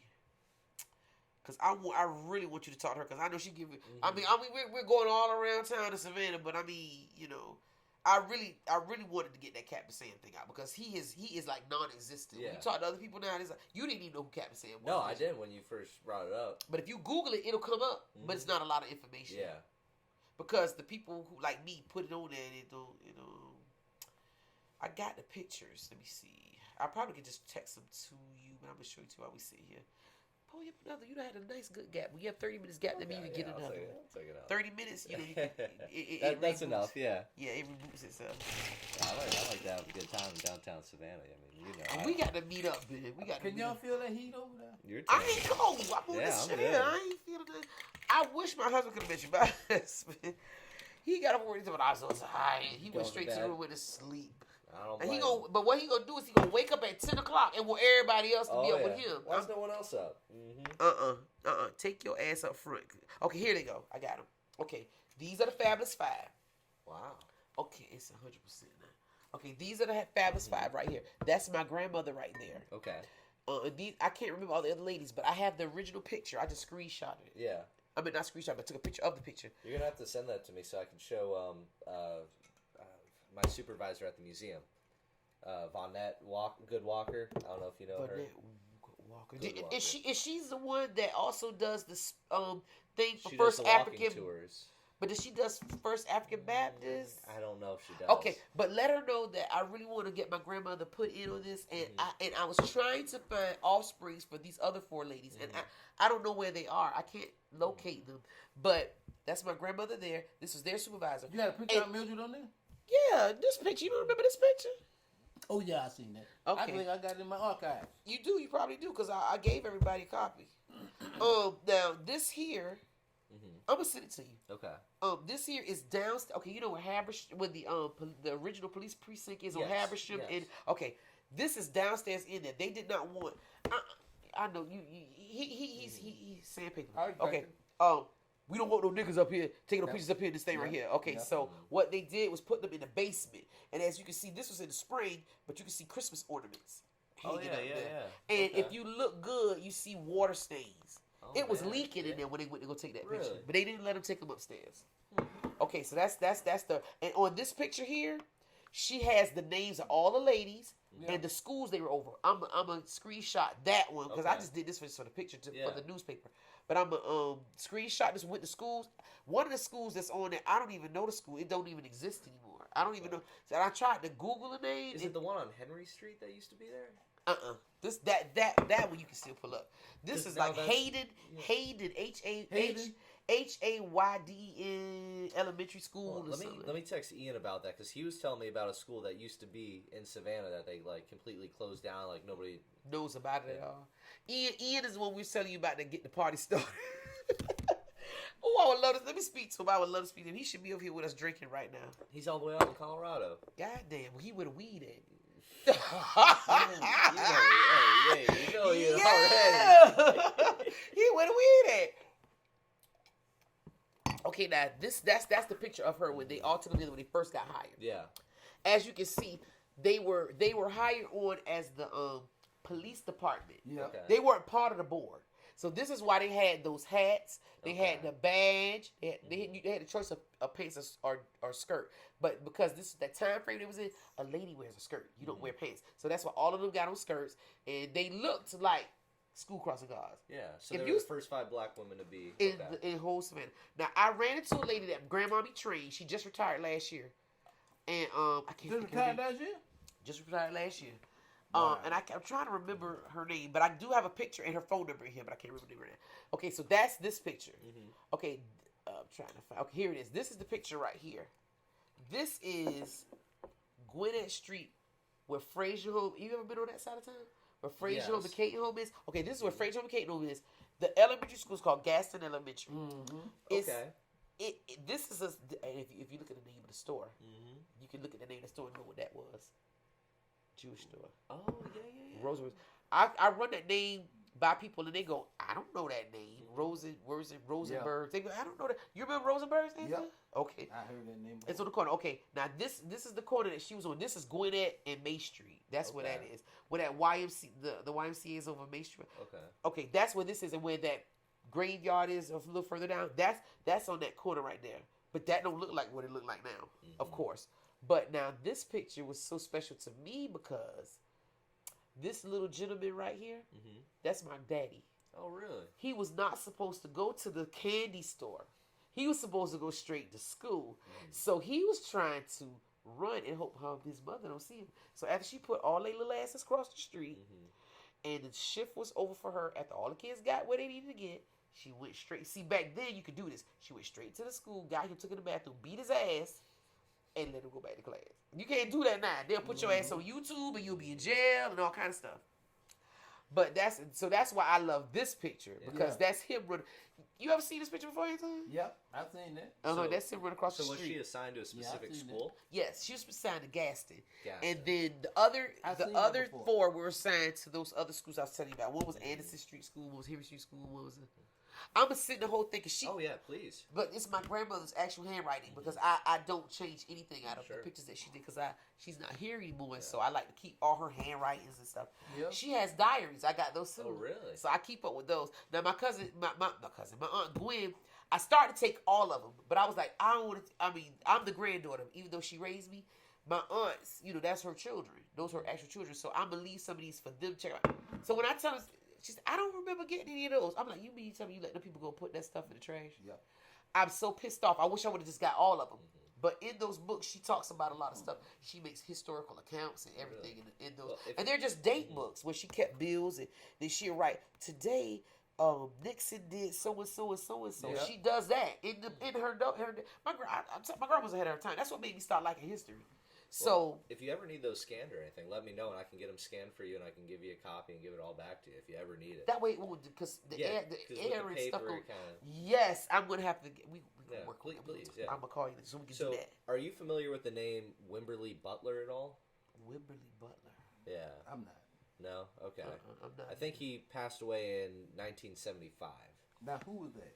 So apparently he's the one who started like the black leagues in Savannah for baseball. For baseball. Oh, okay. I didn't know his name. Wimberly Butler. This Because in '75 I was 4. So this would have been before Sportsman Park, because Sportsman Park was apparently the second black baseball field in Savannah. I haven't found the name for the first one yet, but apparently he's the one who started the league, who the teams would play from Jacksonville all the way up to South Carolina. Yeah. And so I was wondering if y'all had ever heard of his name being thrown around, or anybody from his family being thrown around at all. No. I didn't. Wimberly. I don't know that name. Yeah. That's a little ahead of me. That probably would be Uncle JW in them era. Yep. Yeah, because this would have been before. Because from the paper that I have here, it describes him as Mr. Butler was born in 1898. He was one of those old timers with lots of baseball in his blood. He grew up around Crawford Square, where baseball was very popular. Crawford Square. What the 12 Square? Crawford Square is over there off East Broad Street.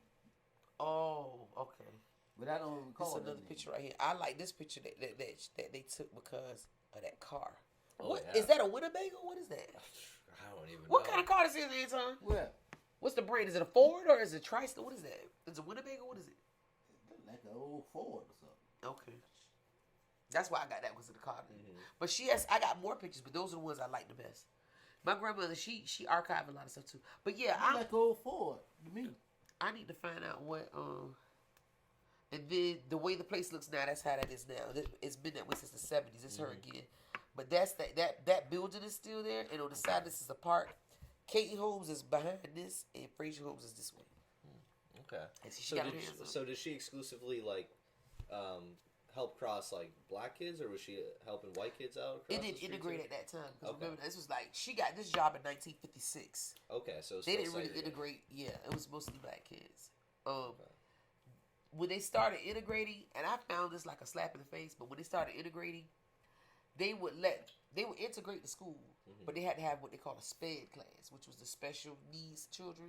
Yeah. And then they would let some of the white kids that were special needs go over there, but they didn't have actual white kids integrated in the normal kids class. But that was their excuse to say, "Oh, we integrated it. We sent a couple of retarded white kids over there, so they're good." You know, that's how I took that. Like, why would y'all do that? We supposed to integrate. Y'all, that's not really integrated. And then because they were SPED kids, they put them over on a wing by themselves. They didn't even associate or integrate with the other kids. So it was still a predominantly black school. And that was for us for Pearly Smith too. We used to call it a BD class. We called them brain damage. We said BD class, it was brain damage, and we would it was one white boy in our whole school. His name was Eric. I never forget it because he was the only white boy in the whole school. Yeah. And I was amazed. I didn't know that white kids could go to school with me. And when I was going to school, the integration thing and all those rules and laws had already taken place. They were ahead of me because Anton's like 8 years older than me, so it's like all that was. But because I was always in predominantly black schools, I didn't know that white kids could go to school with me. When I started, I said, "Eric, what you doing here?" I knew white people exist, but I'm just saying to see him in school with us. But it was the behavioral disorder class. He used to want to fight teachers and stuff like that. So they sent him into this behavioral disorder class. But they said BD class, and I just called it brain damage. I get a lot of fights like that. So what was somebody shot and killed these people here? We still interviewing. Oh, so what was? I've heard like conflicting stories about Savannah. I've heard some people from like the really old timers. They talk about Savannah being a very segregated, very kind of racist place, and from people like Gator Rivers, who I've interviewed, he kind of talks about. He said it was almost like not quite paradise, but he said like people knew how to interact between each other and understood the lines, not the cross. He said people had their spots, and where people got together was tranquility. Was that how y'all would describe it? Yeah, I would. Even with me in my age group, I would. You knew which lines not to cross. It's just like when we were in New York. When I would visit for the summer after I moved here permanently. So I visit for the summer. And my cousin Gerard, he stayed up there the whole entire time. And so we would go places. And I said, "Well, Gerard, let's go over here." He said, "Oh, no, cuz we can't go over there. Because I don't know nobody over there." And I said, "What the hell that mean?" And these was the same cultural race people. He said, "We don't know nobody over there, so we can't go over there." It was the same thing around here. Yeah. Right now, I could go walk downtown, River Street, go around all the squares and all that right now. But it's 7:33.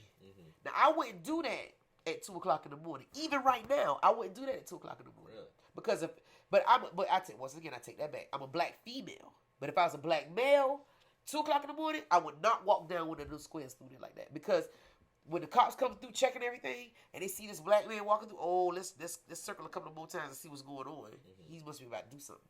But a female, no. But a male, yeah. I just still feel like there are boundaries and guidelines that you just can't cross. I had a student. I love this man. I loved him. And people didn't understand why I didn't love this man so much. His name was James Reed III. He was a white male, and I used to take care of him as a CNA. I used to go and take care of him, give him his baths, and do all this stuff. And me and him had such a good rapport. And nobody understood our relationship. But because I was raised by my grandmother, who came through Jim Crow, and I would hear him talk about how he would get shoe shines and all this kind of stuff and all that. And he was from out of Alabama, and he went to Alabama. But I would talk to him, and he talked to me, and I understood the guideline because by being raised by my grandmother, let me know what the limits, what you should do or should not do. I knew what to say to him and what not to say. And our relationship was like this. His own son didn't even understand why we were so close. Because from what I understood, when his daughter said, "My granddaddy didn't really like black people. I don't know what it is about you, but you must be mighty special." Yeah. Go ahead, go. Put the finger up. He's like, you must be mighty special. So, No, I mean, I totally get that because I mean, my nana, my grandmother, she's 95 years old. You know, and that's that era they was in. And she's of course Sicilian, and she would always talk. She would always talk about how they were treated very similar to a lot of the black people in the area because they were seen almost on the same level because they were Sicilian. The skin was a little darker. Yeah, and it's not that they always were interacting together, but there was a mutual kind of like understanding, like we're both almost in the same boat here. Yeah, and it's kind of interesting how times have changed like that. Some changes, some still stay the same. And it's not it's not like she harbors any kind of like prejudice or hatred or anything in her heart, but she still has those. When she sees something, she'll be like, huh, like it doesn't. It's not like. It's not. Oh, she's been rooted in this. She's like a time capsule. It's probably the best way to put it. Right. Right. Yeah, that's Mr. Reed. I hate he died. He had an aneurysm on his aorta, and I hated that because I used to go. We used to sit and talk, and even when I was working as the CNA at that time, they would call me from the office and say, Shawanda, we don't know what you and Mr. Reed got going on, but he said if you have to be off, he'll just do without it for the day. Yeah. He didn't want nobody else to come in there and work with him and me. But because I understood, once again, the history of what they went through during that time frame, he on the white side, my grandmother on the black side, and the boundaries they had to portray. My grandmother used to even kind of instill it in me a little bit because we would go somewhere. She said, we're not going over there. We're not going over there. This is like 78, 79, 80. Yeah. We're not doing that. We're not going over there. We're not doing that. Yeah. So I kind of like, but when I have the conversation with him, I would know what not to say to offend him and know what to say to make us cool. And me and Mr. Reed was a World War II vet. And I hate to this day, he tried to give it to me. Ben, I could just cry when I think about it. He tried to give me his photo album that he took when he was in World War II. Wow. He was in World War II during the Battle of the Bulge. Really? That was that big deal. Yeah. Okay, so what happened was his platoon was supposed to go meet up with the other platoons. All the people died. He was supposed to go meet up with those other platoon people. But what happened was he and another guy got frostbite on their feet. So it was some of the war battles had already come through that side. So they found this beat up, shot up church. So they put Mr. Reed and they put the guy who was with him in this church, and they took a bucket and put the alcohol in the bucket. They had to put their feet in the bucket because the alcohol draws out the infection, but it also kept it because alcohol don't freeze. Okay. So it kept them from having that serious freeze issue. He said, when y'all get better, y'all come and join us. But by the time they got better to go and join them, all of them was dead. Oh, yeah. So he and his guy was the only ones that survived out the platoon. He got a Bronze Star. He got a Bronze Star and something else. But he had this photo album of and what he was just like my grandmother about it. My grandmother listed all of the family side, but their names, the school they was at, what years it was. He had his whole platoon, his leading sergeant or whatever, their names and their platoon name and all that, and the name, a picture of each one of the guys in the platoon and their names under it. But guess what he had in there? What was that? They went through the outskirts of France, between France and Berlin. It's France and then Germany over here, right? Yeah. Okay, but between Berlin and France area, it was the outskirts countryside. They found a hole of Jews where they had killed them and just dropped their bodies off in this. Really? Yeah, he has a picture of that. Wow. He had a picture where they had to load them on a truck. He had a picture where they found a place to say, "Oh, come on here, we're gonna take a shower." And it was gas instead of water. Yeah. He had a picture of that. I wish I would have got that book. He was going to give it to me. He said, "I know you'll take care of it because you always talk about history. You always talk about this. You always talk about that." And I didn't even know that my from that it was going to lead to me majoring in history. But he was like, I said, "Oh no, Mr. Reed, that should be something to share with your family so they can look at their legacy and what you did." And he said, "I want you to have it. I want you to have it, Passmore." I wasn't married then. I want you to have it, Passmore. You didn't get it, Passmore? I didn't get it. His son got it. When I tried to call his son and ask him about it, he said he don't have no recollection of it. Yeah. He got it, but he know it's worth a lot because he got a bunch of pictures where the actual stuff that we hear about what went on with the Jews, he got the pictures. Yeah. I should have got that damn book. I hate myself for that. Another thing he got too is he would collect different odd books. Okay. Johnny Carson has a book that's called It's Better to Drink Than to Be Sober. Okay. He gave me that book. I took that. It's a little tiny book. I like Johnny Carson. Me too. Yeah. I do. He's funny. He said, and then he had another book called Life is like a glass of martini. You got to drink to feel good, or something like that. It's two of them. I got both of them. I took those, but I wish I would have got that book.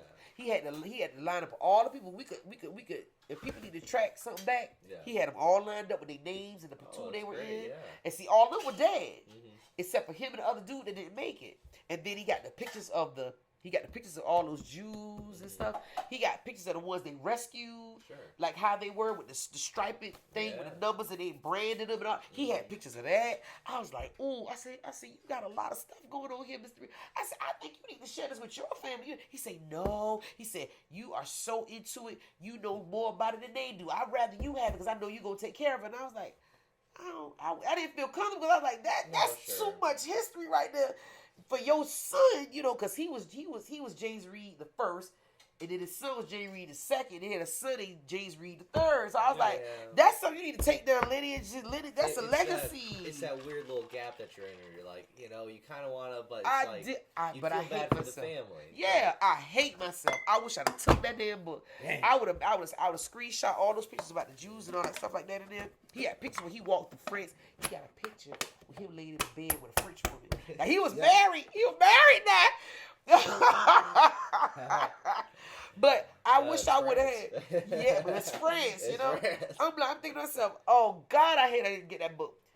I wish I'd have got that book. It's hindsight is 20/29. You can, if you YouTube his name, it'll come up. Google his name, James Reed III. But James Reed III, Savannah, Georgia. But anyway, I hate because I could have took that and screenshot the pictures, and I could have donated that to the history department. Yeah. The other one I got, you remember? Do you remember when my dad came and spoke? Yeah. Oh, I still have the picture that's like, or it says like "fuck communism." Yeah.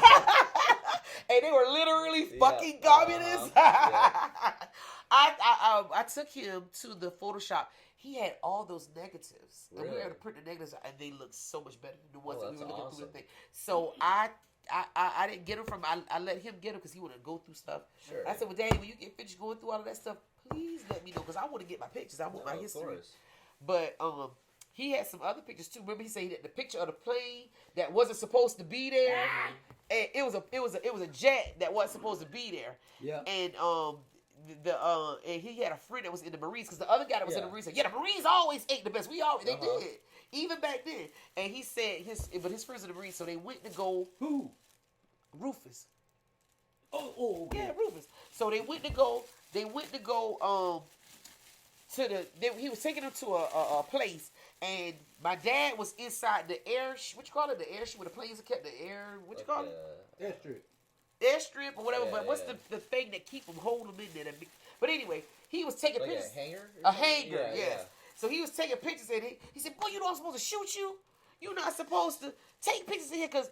We done told him we don't have these planes over here. You taking pictures. You making proof. Yeah. And so he had to put the camera up. But he got pictures of him over there. And he got pictures where they had to burn all the marijuana and all that kind of stuff. I was sharing that with the class. Yeah. I was like, that's drug abuse. But so I did take him and redo some pictures for that. So here, let me call Ian real quick. Yeah, please call Ian. I want to talk to Ian. Tell Ian I say, my aunt's on him. What you cooking over there, cuz? Yo, Ian, you're on speakerphone with me and Shawanda here. Hey, Ian. How you doing, my baby? Hey, hold on 1 second. Uh-oh. Here, y'all. What's going on? You in Savannah with our friend? Yes. I still got y'all pictures. I've been bringing to show you a picture. So Ian, what was that? I remember you were telling me about a high school or like a school in Savannah where like the teacher was complaining about how bad it was and it like closed down or whatever. We were all talking about like some of the old schools here in Savannah. Was it Florence Street School? I don't remember. Was it Florence Street School, Was Ian? it Florence Street?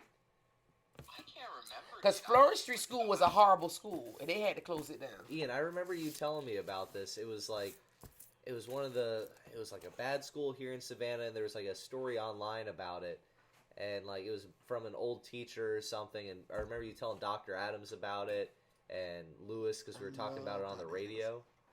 Oh my God, I can't remember. That was so long ago. But you know what I'm talking about, though, right? You act like you an old man.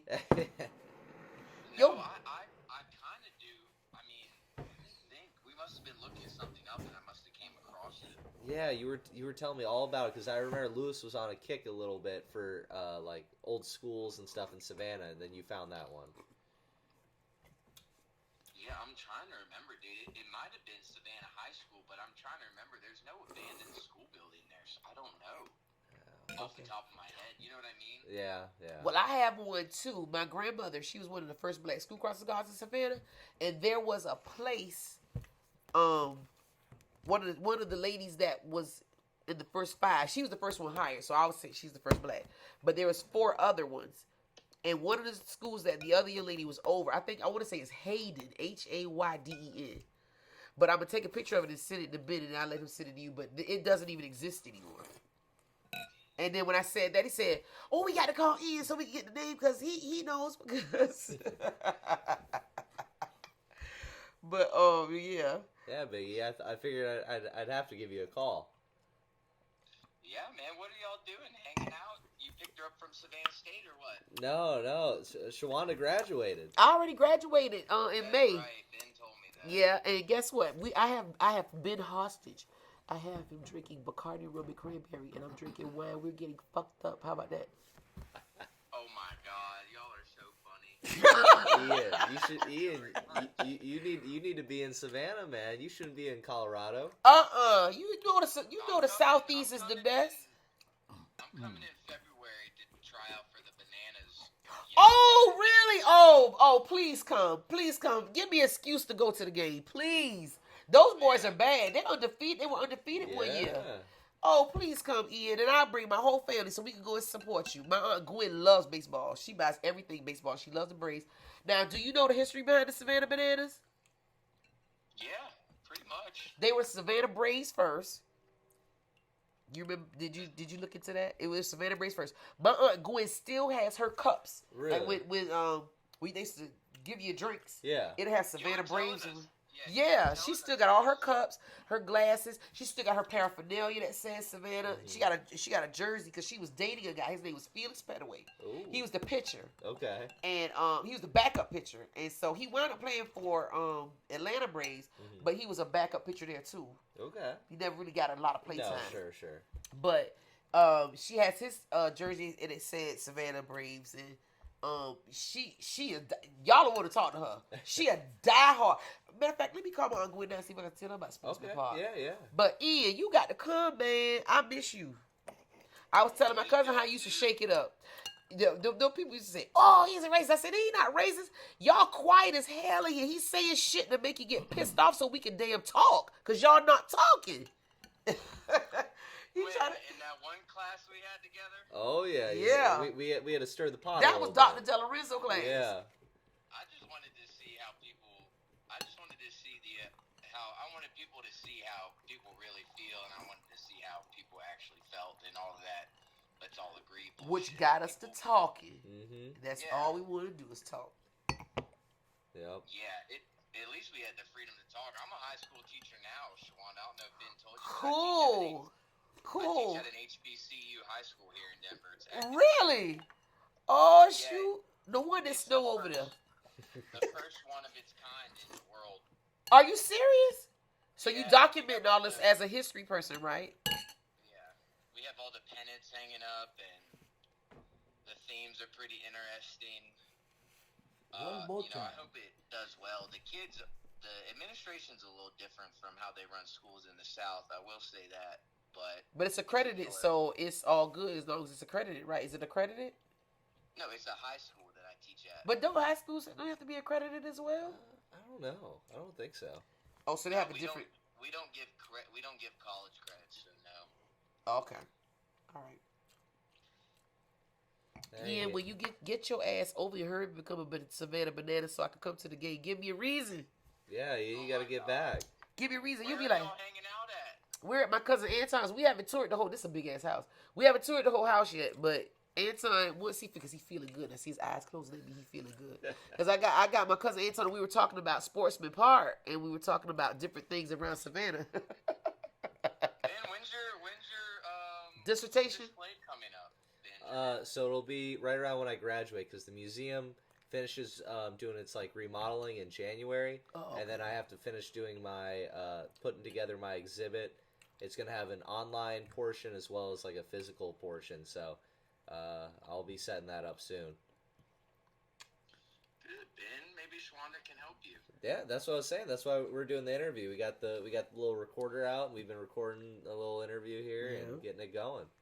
I was trying to call my. Matter of fact, let me call my aunt Gwen. Hold up, let me call my Yeah. aunt Gwen. All right, man. Call you We'll Aunt Gwen. talk to you later. Ian, all we right? love you, Ian. I'll be glad to see you, so I can say, "Hey, yeah." He'll say, "That's that loudmouth ass Shawanda up there. I can hear all the way over here." I got what you call a country voice. I can call a pig from 8 miles away. Wow. Okay, send me the interview when y'all are done, or tell me where and when it's gonna air, and I'll listen. All right, Okay. sounds good, Biggie, Okay, man. because I'm I'll gonna show talk to need you the later. copy. All right, peace. Bye. I'm gonna see if I can get the screenshot some of that stuff and send it to you. She hate me right now, hold on. I hope she ain't in Bible study. She married to a preacher. She married to a preacher. She ain't no saint. Look at you. Yeah, I know you feeling it. Damn. She must be Damn busy. shame. Well, while we wait for Aunt Gwen, you want a tour for a minute? Huh? We can walk around, show you other spots of your house. You have dialed This is her talking. 912. When you started your research. I've been doing this since I was at Savannah I State. told my wife, I But, said, undergrad. but now I'm getting my master's right now at Georgia Southern, and so my master's like kind of thesis is all about Sportsman Park and black baseball in Savannah, and so it starts from like right when Sportsman Park was built, which was 1946 in August. Right. And so far I've interviewed a lot of like old Negro League baseball players like Bobo Smalls, Crazy Legs, and even Larry Gator Rivers. And so I've done a lot of that kind of stuff. And so I'm working with the Civil Rights Museum right now in Savannah. Right. And so we're putting together an exhibit on kind of black baseball in Savannah. And so that's going to be my dissertation. And then because I'm public history, I do a physical kind of display at the museum is like the other component of my. Yeah, I'm gonna see. I might have to look and see because I might have to be able to grab some pictures. Oh yeah, if you have pictures, that'd be even better. Savannah Braves on up to being Savannah Bananas now. And I was like, Cause you know I got that an aunt that the still park got over the there, they cups. used to play ball over there like from on Sunday, Savannah and then they Braves. had the And if I'm not mistaken, she got a couple like of a other disco, things that might like have a Savannah little Braves on it. I asked like her, club a or like a something? little sports club right Yeah. there. So That's not in with that, you know, existence people was either. able to Nobody's go in there. preserved that People either, so like we got a little piece of history. dancing between Don't the let that games. jive People go. just went there. It Some might people be had worse drinks there. But you know the teams would get up there, you know, like eat like Sure. seafood or something like that. So it was like Of course not. Sunday was like a family time. Cause you know people like a lot of people brought family out there, a lot of people brought kids out Yeah. there. But let me ask you this: have And you that ever was been to like Sportsman the place Park? to be, like on Sundays. You know, if you like sports, and a lot of people went out there just for the club, like because it was like all the sports, you know, male, I'm female. at Anton House, by the way. And people came as far as like from South Carolina. And all When you like older, that. you older, David. So, other than When you older than remember playing to ball old there behind. on Sunday, We was all over there. You know that. they had like another part that on When you was Sportsman over Park, there, they too. actually had She said she was too young to remember. all of the surrounding counties. When I was over there, and I in know, there, I as was over far there as, too. I'm trying to think of the other little part that they had, but it was like basically like on a That's all right. I was over there. Sportsman Park was like all day long But from Trisha Yeah. actually you know played like base- 10ish she that played morning. softball. Trisha played baseball like over there. 7. And not Yeah. Spalding Park. Okay. You know. Soldier And Field. they didn't have all of the lights, but people still was out there. You know, they would come from the Yeah, park that to the would club, have so seemed like one. that was nice. Yeah, because I've heard that.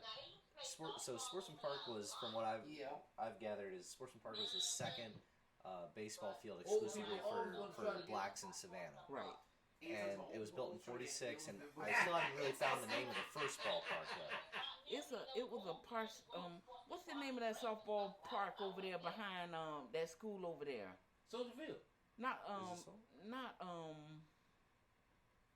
that because Trisha just Not, Trisha's the actually one played that's some off of softball. They had a Waters. softball competition. She used to be remember active playing. off of Waters. What's that right there? Off Waters. Yeah, you know Waters where we go over there and they had the little I feel like the mother hit him. and it had the bleachers there and everybody come. It's right off of Waters. Like you turn off of Wheaton and then Waters, then you got the park back over there. Soldier Field. That was Soldier Field. The name of it? He was from Savannah. Yeah, that's Soldier Field. the Over last there, off living, Waters and 30. legend of Over North there, Yeah, by right off of with the Waters. old bus Segregated company over there. Like the over ice there. company or whatever that was back there. That's Soldier Field. Okay, Soldier Field. Is Soldier Field still around or no? Soldier Field, they had like the diamonds and all that still there, but nobody been playing out there, so I don't think the diamonds there. They had like a basketball court that was like towards the front parking lot, Expert over here talking now. but it was just like basically the softball. She got a legs crossed and all that. So a lot of tournaments was over there on I don't know what the shit. Soldier Field. They did a lot of tournaments over there, but when Sportsman Park did a tournament, it was like you had a lot of people coming Yeah. before, like all around. Do you remember any of the big teams that played there, like the Bears or the Kilowatts or Yeah, or the Whippers? Roscoe Robinson, he passed now. What was his name? Roscoe Robinson. Roscoe Robinson. Yeah, he had a team called the Scorpio. It was a lady team. Okay. Okay. Then you had Johnny Ward. That was he had the ILA. Okay. It was a ladies team. Barnes and Royal. I played with all of them. That was women teams. We played against a lot of people that came from South Carolina. It was like about 3 or 4 teams that came from South Carolina. Okay. That was really good. You had teams like Forget Me Not, the men. Oh God, it was so many of them.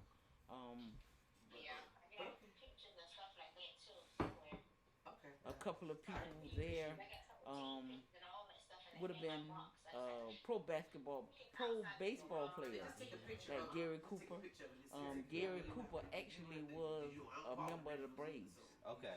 Gary Yeah. Cooper. Gary Cooper. Okay. Yeah, and I mean he was just like a slam jam home run hitter. You had Spike Famble that could have been a professional player, but Gary Cooper actually was a member of the Braves team. He said, "You know what, Shawanda, it's really hard to do that. It's really hard. It's so What else much I can tell you? And I wanted to get. Do you have any pictures or anything of Sportsman Park? Yeah, I'm gonna go and see if I can pull you a couple of them. I have to go and get a quick shot, but I'm gonna dig right quick and see if I can pull you a couple. Oh sure. You don't have to worry about tonight. I mean, if you guys get to me later. I have all my stuff like right here on top, so Oh, okay. I'll grab you a couple. I ain't talking about you. I'm talking about Trisha. I'm talking about both of y'all. You said I'm talking about you with her and Uncle Tim with Old her. lady. Talking about old lady. You gonna stop calling my aunt old? She look good for her age. See, this the building right here. That's the old Sportsman Park building. Yep. I found some pictures.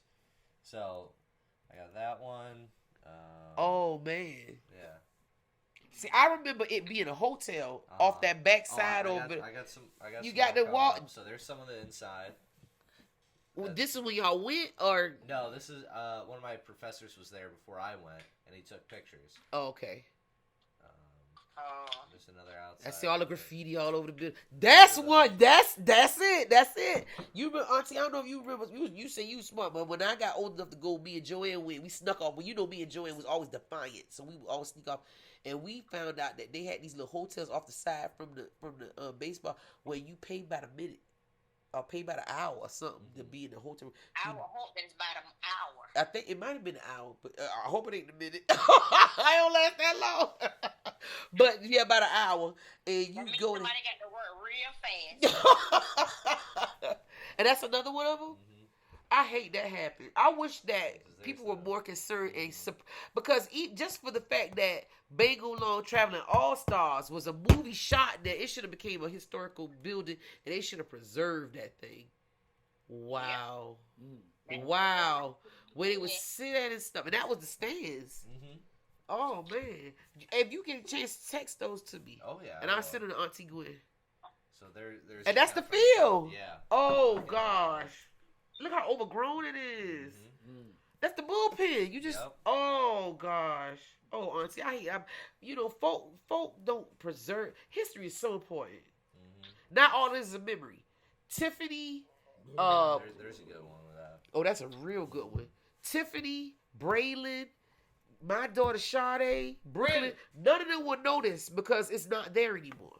Mm-hmm. No. They won't know what that was. They only know what we said by hearsay. Yep. That's Yep. yeah. That's. So, Wait a Michelob. How the brand new Michelob Light Brandon. picture is on the wall. Yeah. It's a brand new Michelob Light picture. Why you still want to keep bothering my aunt? Brandon. Tell Brandon to call me. Tell Braylon to call him. He been drinking. He been drinking. Braylon think he know how to talk, so he might call you and talk to you. Tell him to call me. I want to talk to him for a minute. So we want to talk to him for a minute. Now right here. That's Braylon the know how to whole. talk. Don't mess with my boy. That's the whole. Because I remember it was a bunch of different pathways, Yeah, but they were all it looks like dirt there's a roads. bunch, Yeah. yeah. Uh-huh. Yeah. Yeah. Oh, see, the best ones you want to be was the ones that was way to the back. Way in the back. Yeah, man. Oh man, I hate all of that came to. And see, when you went, none of that was there. None of it. Yeah. See, apparently that plaque Ooh, was why he got that? Yeah. I'm trying to track down that plaque from the owner of the park. I Or wouldn't the have Glenn former or owner. Henry people got that. Well, Apparently Glenn, that's, Glenn did and Henry did too. So we won't know. We will know. I put it out there in Facebook. That's what it looks like now. Now? The last time I was there, they're doing Oh, construction. send me all out the there. before and after that you got. Yeah. They still have that Send light the post great. out there. Yeah, Send but the that's great. it. That what? He say he still got that light post out there, but that's it. Right in the middle. Right in the middle of the Send it field. to me. Send it to Greg. All right. I sent it to you once he sent it to me. This is my friend. This is my. That's what it looked My like when mother I hid first went child. there. Oh, everything was knocked over, Knocked down. Big pile. I took a bunch of rocks, Cause you too. mad with me. You You did. know me, I scooped up a bunch of them. Hey, you like me? I'm a his. Yeah. I love the. I preserve it. I like to preserve stuff. That's perfect. When somebody ever come up and say, Yeah, apparently Millard Wheeler still has this.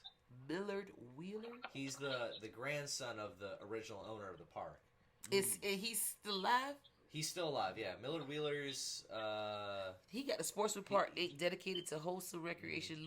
Louis R. Gibbons, who was that that founder was apparently his grandfather. in 1945. Yeah. Park was He got the finished actual in plaque. 46, yeah. So in 46, here, let me go back to... That's the year your daddy was born. Ain't it, Shawanda? Yep, that's the year my daddy was born. where is it? That show is. Show is, Auntie. You was a very observant lady. You must be a Dixon. A branch off the old Dixon tree. Whatever. Here it is. Now, Big got So, articles I and thought you all. got- So this is in 46. Sportsman Park opens in a blaze of glory. Augusta play. Tigers. Auntie, Yeah. you ever heard of Augusta Tigers? No, Okay. So in a two-game Well, you know, series Shawanda, a lot on of bingo alone was Sunday. filmed at Grayson Stadium. Yeah, a lot of Yeah. it. So the Savannah Berries and the Jacksonville Grays played at Sportsman Park and made its initial bow to the public in a blaze of glory. It is the second baseball park in history of Savannah. Owned Wow. By, yeah. Yeah. The second. So Grayson was the first. And it was the second. No, this is the second one that they say was owned by African Americans. Oh, gotcha. What was the Yeah. first? That's what I'm trying to figure out. Oh. Yeah. Park location, so two bleachers, What if it was- afford accommodations for about 900 fans, one stand being opposite first base, that kind of thing. Yeah. The park is owned by three of Savannah's leading sports promoters. Lewis Gibbons, serving as president. Robert Coles is the treasurer. Robert and Coles. Clarence McCain is the secretary. Wow. I might need to let you send them to me, and I could probably research yeah. and find out who they are, because you know I'm right here in Savannah. You up there in Statesboro right Yeah. now. I can look them up. Yeah. Wow. I mean, it's amazing how things get forgotten. Yeah, and I have the lineups of the original teams and everything here. And you went all the way to what's that place? Was it Chicago you went? Oh, I didn't actually end up going up there because of COVID. They closed everything down, Oh. so I couldn't get up there. Oh, okay. Because who that was I know that went to the baseball. Was it the Negro historical Hall of Fame? Was that it? Negro Hall of Fame. That's out in Kansas City. Oh, Kansas City. Okay, I thought it was Chicago. Yeah. That stuff. What's in Kansas City? The Negro Hall of Fame that's in Kansas City. She in Oh, Kansas City. I thought When you she, were talking about when she said when you say Kansas City, she's about to lose it because she's a Patrick Mahomes fan. Oh, really? Oh, Yes. my God. Hey, I'm in Tampa Bay, so I got Tom Brady. So Yes, you do. But let me tell you the thing about Tom Brady. Tom Brady was supposed to be with my Jacksonville Jaguars when he first got picked in the draft. Yeah. We had him as our pick, but they traded him off for a defensive defensive back. Yeah. I said what? When I read that and looked it up, I said, "Oh Lord, these people don't know how to pick nobody for Jacksonville. That's why we so darn corny." Yeah, let's see what else I got. Well, I ain't gonna hold your auntie. I know she love baseball now. We'll talk baseball tonight. And since Atlanta Braves won the series, Oh yeah. oh Lord, you can talk to her at 5:00 in the morning. Sure enough, I be having a whole lot. She got how many jerseys you got? What of about the Atlanta? rest Who's of- that? So that would be. How many jerseys you got? That's crazy. That's Bobo. Oh, that's What crazy. about the Legs. rest of us, cuz? That's a better one. Anton, she don't care about you. But what about the rest of us? Cuz that's Bobo. Crazy Legs. These are good Right ones of now, Crazy Legs. I got his what? whole collection of stuff. Yeah, he You gave it talking to me. about a It was jersey? crazy. Yeah, I said how many jerseys you got of I the got Braves? all What these- about the rest of us? Well, I it's got, upside down, but, like that's like their whole itinerary. For the games for the day. Uh-huh. It was called Savannah Clowns. No, this was the Indianapolis Clowns. Okay, say it again, Auntie. You talking about baseball jerseys? Yeah, I know you got football jerseys, but I'm talking baseball. Yeah, baseball is what you're talking about. I got all There's another these. Football jersey. Andrew Jones.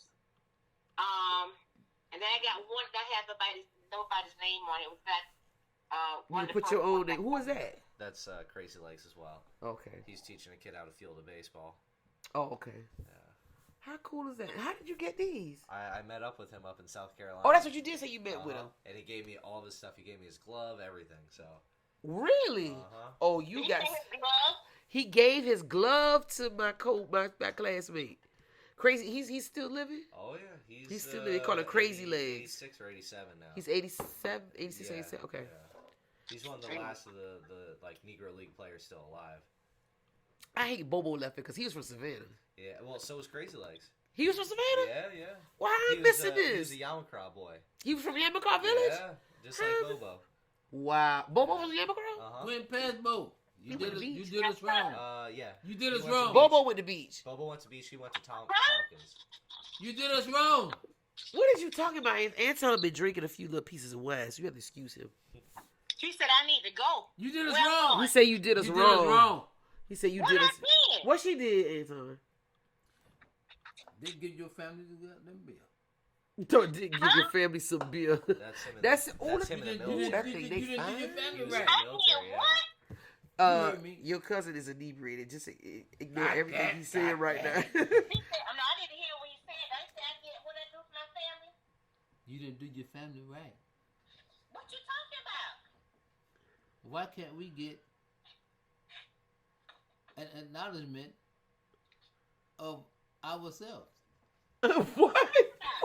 Anton is inebriated. He's like, I don't know. That's him now. Food talk. He's still cute. And he still got his original jersey. Yeah, And he can fit it. yeah. Auntie, did you know that Crazy Legs, what's his real name? It was Russell Patterson. Russell Patterson, and then we had Bobo. I like Bobo Yeah, because this you is treat Nathaniel him right. Smalls. Nathaniel Smalls. And see, the thing about Nathaniel Smalls is Thanks, Paul. there's another guy that's a minister. His name is Nathaniel Smalls, and I think he had a son, Nathaniel Smalls Jr. Okay. And I wonder if he's a descendant of them. Let me tell Gwen that. Might be. I don't know. Because he's a minister, and his son went on to become a minister as well. Let me tell Gwen Yeah. that. His Fast name boat. Ignore Anton. Walter Gray. Cuz, let me cut. Muhammad, whatever the hell his name is. She's about Muhammad or whatever. Don't drink no more. Tell Trisha don't let him drink nothing else. What's his name? Not even That a is drink of so water. freaking cool. And both of them was from Savannah, and they played for the Clowns. It was called Savannah Clowns. No, the Indianapolis. Indianapolis Clowns, but they were from Savannah. And Auntie, Yeah. you ever heard of Negro League called Indianapolis Clowns? No. Okay, this is way back stuff, but been We into finna all of it cut because you you know off. he is a baseball player and he got interested in We the finna cut you off, cuz. National Negro League because nobody What talks the about. ham sandwich is Anton talking about? I don't even know, Auntie. That's why I'm trying to We talk to finna you cut about you this off, baseball game because he feeling good now. We finna cut you off, cuz. What? You need help, cuz. You cut off. He told me you What cut are you off. talking about, Shawanda? Girl, I don't know. I'm trying to talk about baseball. I ain't studying right now. Wait a minute. Hello, Savannah. So that was one of his nicknames before he got crazy legs. They called him just Savannah. And so this is from Hold up, Anton. This is from the Birmingham Black Barons. That was And another baseball another team? Negro League team. Okay. And so they sent him a letter telling him, "Hey, come play for us." And so this is the letter that he got. Oh, and that's how they were. And look how they wrote experience. That let you know the education level. You know what I'm saying? They probably. Oh man, you got some classic stuff. And then let's see. Hold on. I have another. She got letter. pictures of all that stuff. Shawanda? Yes, he got pictures of Crazy Leg. He got pictures of Bobo. He got pictures of the letters when they were recruiting the players to come to the team. Oh, that was nice. Yeah, that is nice. And that's why they call him Crazy Legs. Look at that crap there. What is that? That's Yogi. That's his accomplice there. They were like partners, and Yogi was a contortionist. Oh, okay.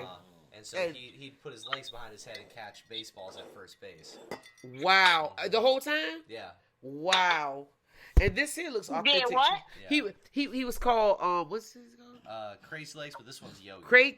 Yogi, he would put his legs. He was a contortionist. He would put his leg behind his back and catch balls at first base and get people out. But because he could bend himself in all kind of different ways, and still catch the ball. And there's... Oh, you know the Bengal Lone Traveling All Stars had a one-arm first baseman. I remember that you did. Yep. Yeah. And then this is a letter he wrote to his mother. He got And a letter then- the man wrote to his mother. And then she went through and corrected Wait, his what's that spelling. year? What's that year up there? That That's is 1960. okay. 1960. Oh, You was born a year later, Auntie. Yeah, What he's happened? back in action. And then He wrote a letter to his mom to let her know she's back in And action. then he was talking about how he struck out a bunch of white baseball how he got all players. that information? I'm telling you, my boy Ben is a diehard baseball fan. He's really been an advocate for Negro, the National Negro League Yeah, the of Negro baseball, Leagues, and he goes to these places and meet these people and talk to these people, and he'll get screenshots and copies and scan them and all that kind of stuff. And I gotta give it to him. The man doing his thing with this part of his history. He's a public history, specializing in public history right now. I'm gonna specialize in probably colonial and because I'm going back too. I'm going back in August. Oh yeah. Yeah. Okay. So, but I won't be doing public history. I'll be doing either colonial or African history. Because it's like a lot of when we were in Dr. Mukhtar class, you wasn't in my class at that time. He was in school with me. He graduated 2 semesters before me. But with Dr. Mukhtar's class, we took history of Africa. And when I tell you, I'm thinking, I got this. And I started taking it and learning names. I said, wait a minute now, hold up, wait a minute, slow down. I was amazed at what I did not know. And it kind of hurt my heart because I'm like, you being black in America is one thing, but to not know your roots is another. It's really not a good. What's that right there? So he got a postcard from everywhere he went on his trip. So like, there's all these postcards of like where he stayed, where he went. Boy, you really got down with that. So The same guy he's talking about, Auntie.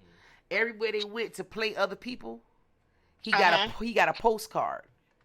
So he has a copy of all the postcards of where he went to the different places to play different people. Ain't that cool? And then when he was actually able to either eat or sleep at the place, he got he took like the receipt card or the car. Oh or yeah. the letterhead like That was nice. on I think it's this one. So this is the hotel they stayed at, and he wrote down every player's on the team's name and their addresses and everything. So he'll be able to write them and stuff later. Oh wow, you got some money right there, my brother. Yeah, I know. This is some great stuff. Yes, sir. You got some money right there. And then this is like the table. Did I say table Vermont? place? Yeah, of a place where they let him actually eat inside. Oh, okay. But see, same that's with north here. though. Yeah. he said a lot of times they were forced to like sleep on the bus or underneath the bus. On the trip. Yeah, you want to be underneath the bus so they won't know you down. Cooler. Well, Yeah, he said because it was cooler. Especially if it was summertime. You're talking about June and July in the South. Yeah. What was that? That's when he was on. He got an actual picture of the whole baseball this is team. when he was on an all-white team. He was that's the only nice. black person to make the All-Star team. Oh, he's Yeah. on. And this was this Crazy Legs. Yeah, this is Crazy Legs. That's him right there. Oh, yeah, handsome fella. And I'll get him to send me a picture of that one right there so I can send it to Auntie Gwen so she can see him. And he from Savannah, but he went to play for Indianapolis Clowns. yeah, and then Are you making like a little page for this so when people want to research? There's gonna be everything for it. Because that's your dissertation, right? Okay. Yeah. So this is a picture of him pitching. He was long too. How tall was he? He wasn't very. He's shorter than me. Are you serious? He's The way like- these pictures look, he look like he like He's 6'4". like 5'6". Oh, he he like 6'4" in that picture. But I'm gonna let him send some over to me. I'll tell him to send them to you because I know she's into baseball like that too. Like I'm into football, but she's into baseball like that. And are these pictures of him as he got older? yeah, that's him helping. That the look kid like the feel- '70s is right there. Those are the '70s. Okay. There. I think that's all the. What's that this one? Shawty with her daddy at the house where she need to be. I'm out having a good time with So- colleagues and we're doing mixers and So these stuff. are some of the Sanborn maps. So these are the maps that the insurance companies would have to kind of survey the areas and stuff. To put a baseball field. To put a baseball field and to kind of charge people insurance. They're trying to make some money, so they go through and they actually label everything. What things cost and like this one's a really good one. So if you stayed by a baseball field, you had to pay more. It depends. Like so here, like this is That's a concrete- Geechee Road. Yep.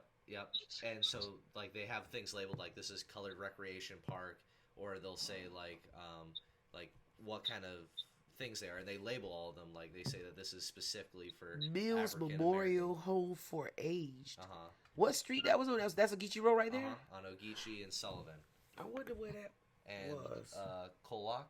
I think that's a hotel now. Yeah, it probably is. But like, what's really interesting about these ones is because they'll specifically say who it was for. Like it says like this is for blacks, Colored. this This is is for white whites. only. Yeah, because And- that was the Jim Crow era. Yeah, because this I mean, was look, you can see specifically there. I mean, it Negro said, in parentheses. Yeah. for yeah.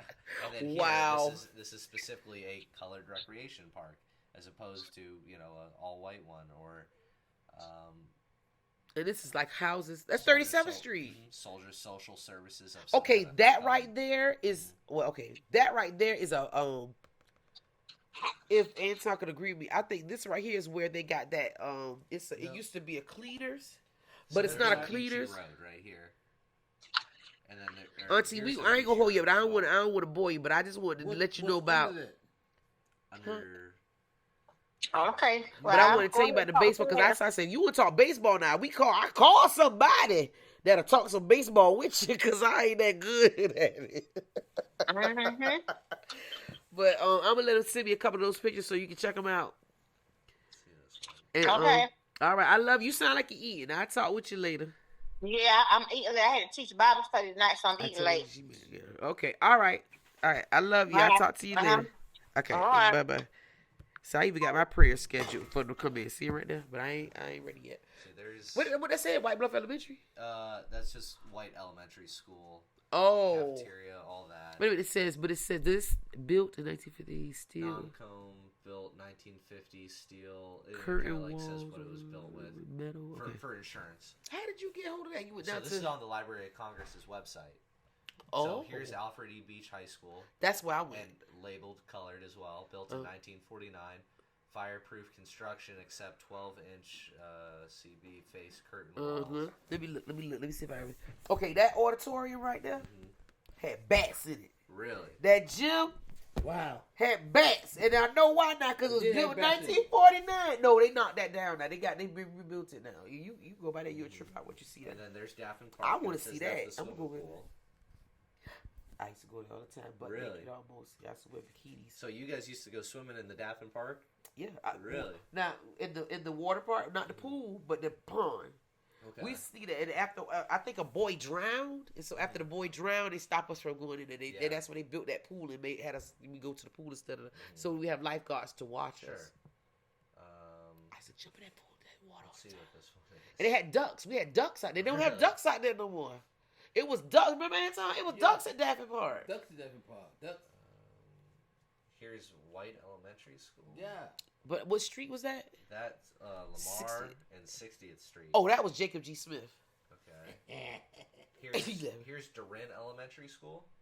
That's hot because that's down the street from where Beach is now. Okay. Yeah. That's where my husband works. Right, my husband works there right now. They still use it, but they use it for the troubled children, and they call it building bridges, and it's still just like that. You need to go.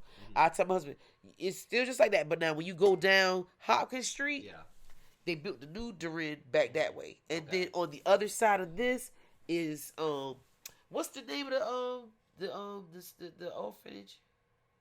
What's the name of the orphanage? I can't think of the orphanages now, but it's the orphanage is right on the other side of that. Millsby Lane. It's a lot of history behind that street, but I always hear my grandmother talking about Millsby Lane, but I never really. I was a little kid. I ain't need to ask no questions. Sure, yeah. But Millsby Lane, I don't know who that dude was, but I need to research his ass because when you talk to the older generations, that's like 80, 90. They go, oh, you remember over old Millsby Lane? Oh yeah, old Millsby Lane. Yeah. And I'm like, well, who the hell is that? You got some serious. But of course, they have it once again labeled colored on that. Yeah, and then I know even with the color, and when it was white, it's blue. Yeah, they do everything a little different. Oh, is that white? Okay. Or this one's beach. Yeah. So there's beach. 3001 Hopkins Street. That's my school. We couldn't stand them suckers over there. Savannah. Here's a map of all of Savannah here. Wow, it was very small in 19 what? So, yeah. It has 1954. So it kind of has it kind of color coded and separated. You all right over there, Anton? Yep, I'm with you. 1954. So I highlighted one on this one of like places where I was familiar with. So this is where Sportsman Park should be. Yep. Okay. And I haven't been able to find it yet, like going through it. Gotcha. Then I know this is Henry Street. I grew up in Carver Village, but when I turned 15 or 16, we moved to Henry Street, 305 Henry Street, between Lincoln and Harrison. And so I kind of like, I know where things are. I'm just struggling with finding actually Sportsman Park on one of these maps because it's unincorporated Chatham County. Yeah, it's in the county, yeah. And it's not quite Savannah either. And so it comes under this weird, like, whose jurisdiction is it under for insurance purposes? Right, and not only that, but they were all, because, you know, you remember Mr., were you in the class with Mr., no, you wasn't, Mr., his name, Amunga, he told I know who you're talking about. Dr. Amunga, he said they have a meeting, like, I graduated this year, so last year, they had a meeting down to the city hall, where they have this meeting every 30 years, that they plot stuff out. So, when they did Sportsman Park and, like you said, the jurisdiction and all that, they knew that Highway 16 was coming through there, and they didn't care about that area right that moment because they knew that it was going to be. And see, they also have the railroads coming through here. Yeah, and the railroads was they were always there because of it was Civil War and all that. They talk about that stuff, Revolutionary War too. Apparently, this one. What's it, 326? Yeah, that is. Stanley. That's like 49th Street, 50th, 51st. You ever heard people say don't go to Hopkins? Yeah, Hopkins and is Victory. Yeah, There's that's Victory. Yeah. Okay, so that's all right with McDonald's and all that. Isn't it? So you ever heard people say if you're in Savannah and you want to kind of stay safe, don't go in streets that have numbers on them. You ever heard people say that? I've heard the state streets to stay away from some. Oh, you want to stay away from them too? Because that's East Savannah, yeah. Hey, I've walked through those state But streets. Savannah State over there too. I know. Hey, I can't tell you how many times at 3:00 in the morning when I'm walking back from downtown Savannah because I can't get an Uber, and I'm walking through those neighborhoods. Nobody don't say nothing to you. I'm getting some dirty looks sometimes. So I'm like, ooh. They think you 5'0". That's probably what it is. Yeah. They probably think you. I'm walking through there with a Hawaiian shirt on, walking through everyone. You really stuck out like a sore thumb. Like a sore thumb at 3 o'clock in the Yes, morning. you did. They knew you was a cop. They're like, The street cleared itself when they saw you did. They said, that joker, they got a gun on him. I ain't going over there. They're like, he shouldn't be here. Yeah. You all right, Anton? Yeah, I'm praying. Oh,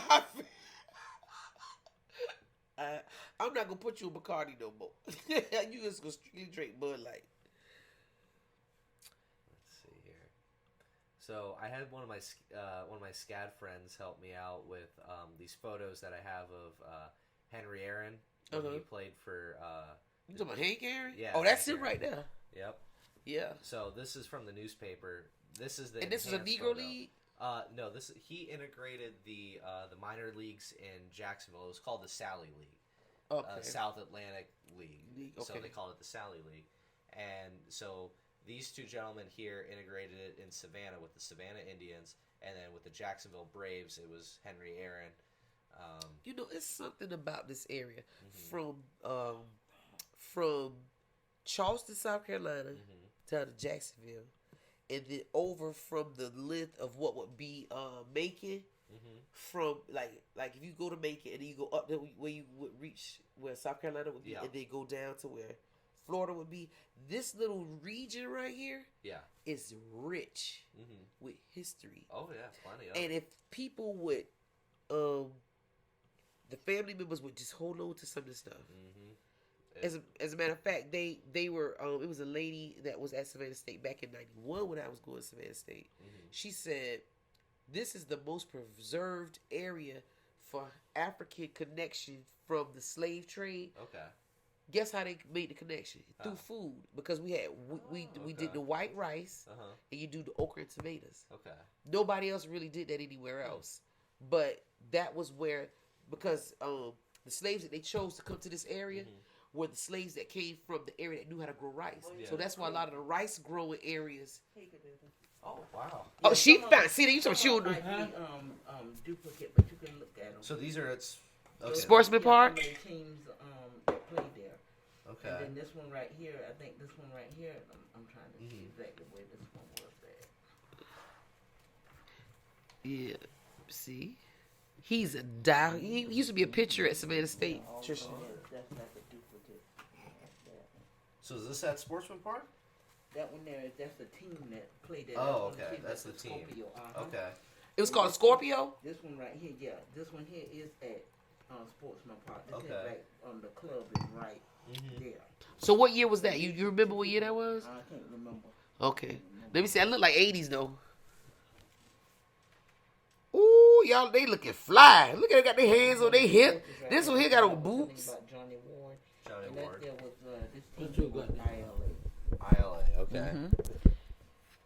For the longshoremen. Yes. Okay. And that's take pictures? two of the players right here. Yeah, yeah. Patsy Johnson, Barbara Edwards. They all played on this team right here. She right here in Garden City. Okay. And she played with this team as well as that one. And Okay. that was called Scorpio, and this was called who? That same That's team? it. Longshoremen. ILA? ILA. Okay. Okay. But you had a brother. And with that's Johnny Ward. That was the coach right there. Okay. Okay. And this here team right here, this him was Roscoe Robinson. He I right remember there Roscoe. Rosemont Hill. And that's all his family. Well, Okay. not family, but that's his like a niece there. Okay. That's myself right there, and that's all the other players right there.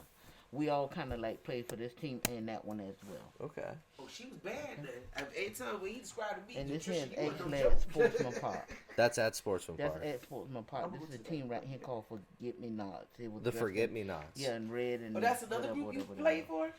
No, that's a men's team right Oh, but okay, forget. So me the now. men's team was the Forget Me Nots. Yeah, that's one of the men's teams. Okay. Well, Trish, I sure appreciate Do you know what year this was around? I can't really remember which one. I think it was in the 80s. I'm sure it probably was like probably like I would think probably like 80. Okay. 283, something like that. Mm-hmm.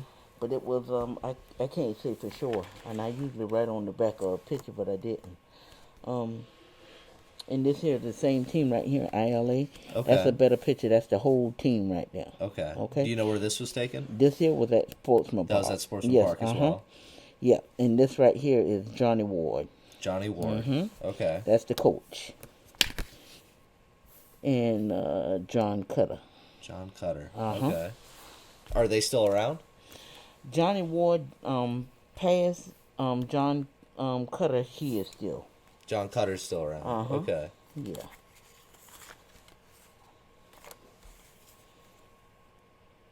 I think you. And I this think one, we yeah. got that one already. Yeah, and this one he's sitting on the bench right here. I gave Like you that this one. Yeah, I think that one's a so. little. Yeah. That one's a little more clear. Yeah, Yeah, let me take a look at that one. Uh-huh. Yeah. Those are two same people I showed you earlier. This is like Okay. at the club. This inside Sportsman Oh, that's Park. inside Sportsman Yeah. Park. Okay. The first one, I showed you.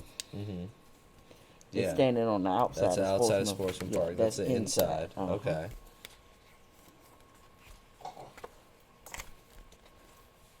And this here's a team. I don't know. They was from like South Carolina or somewhere like that. Okay. That's at Sportsman Park. That's at Sportsman Park as well. Yeah.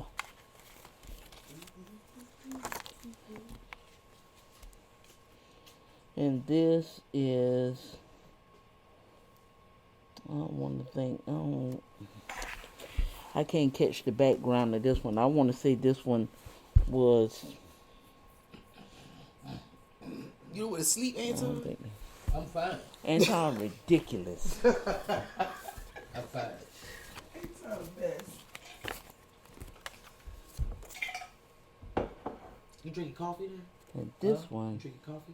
This one wasn't at Sportsman Park. This was at that That's Soldier coffee, Field. That's at Soldier it was, Field. Yeah, it was like a tournament a tournament there. So people used to go to play over here, Okay. Which then one is leave that? over there and That's play Soldier over Field. at Soldier Oh, Field. because that's the other one we were talking about. That's the one behind you in middle school? Sometimes That's what I thought it was. Sometimes you come would to have school a- if you want to a- check it out. Okay. Nobody Sometimes uses you it. would It's just have like, I a- was like, what is this? And sometimes you everybody would in have school a- kept telling me they didn't know what it was, Trisha. sometimes you would have a tournament going at the same time. Yeah. Soldier one will be over at Soldier Field and that, so the teams will be playing over there like 2:00. Then after that they'll have a 4:00 game over there at Okay. Soldier Field. So it's at Sportsman Park, so it's an all day thing. Going back and forth, back and forth. So this is actually on Soldier Field right there. That's just on Soldier Field. Yeah, that's the That's your whole ILA. team. Yeah, Okay. that's the same picture I showed y'all you, keep but setup. different setup. Yeah. Now this here is behind that. I think I gave you one like Yeah, that. I think we got that one Yeah, over that's here. Soldier Field right there. Now Soldier this Field as one well. right here. Yeah, this one right here would be that's Soldier Field Mm-hmm. right there. You can have that one. as Okay. well. And this here is Soldier Field as Mm-hmm. well, because the pavement So did you spend most of your time at Soldier Field, or was it just in between. The two. it was bouncing It back just and mattered, forth? they just took the pictures there because we Sure. were there, yeah, because Soldier Field, we used to be in between just as much. Okay. Uh-huh.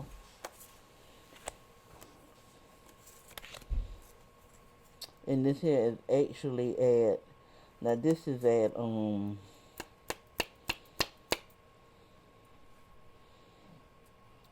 that's not Soldier Field, this is at Ambrook Park. This is like, Ambrook? like, that's on, over there by Lake Mare. By Lake Mare. Okay. You know where that stadium is in there. So we used to play Okay. there like on Tuesdays and like Tuesdays and Thursdays, and Sure. then Saturdays and Sundays was With Soldier Sportsman Field, and Sportsman Soldier. Park. Okay. Saturdays was mainly like on Soldier Field was like a tournament Saturday and Sunday, Okay. but Sunday was the play days really actually at Soldier Field and Sportsman. And this is just riding down the highway right here. This is you see that, you can't hardly see it back there, but that is Soldier Field. I mean Sportsman Park back there. Really? You can't really see it. And they With all got those hills back there? yeah, it's not. It's back. It's like back up this here, like Okay. right Which back this road side. were There. you You on? It see this wasn't here, 516? like off of 516? 16, because you got this it's a little sign there now, like they got a little sign out there like by a church or something like that, say like God forgive me, blah blah blah blah blah. And then you look and coming back this way, you'll see it. It's like sitting right back over here. But this Okay. end from that side there, that's the other capture. That's like that's Okay. coming from that way.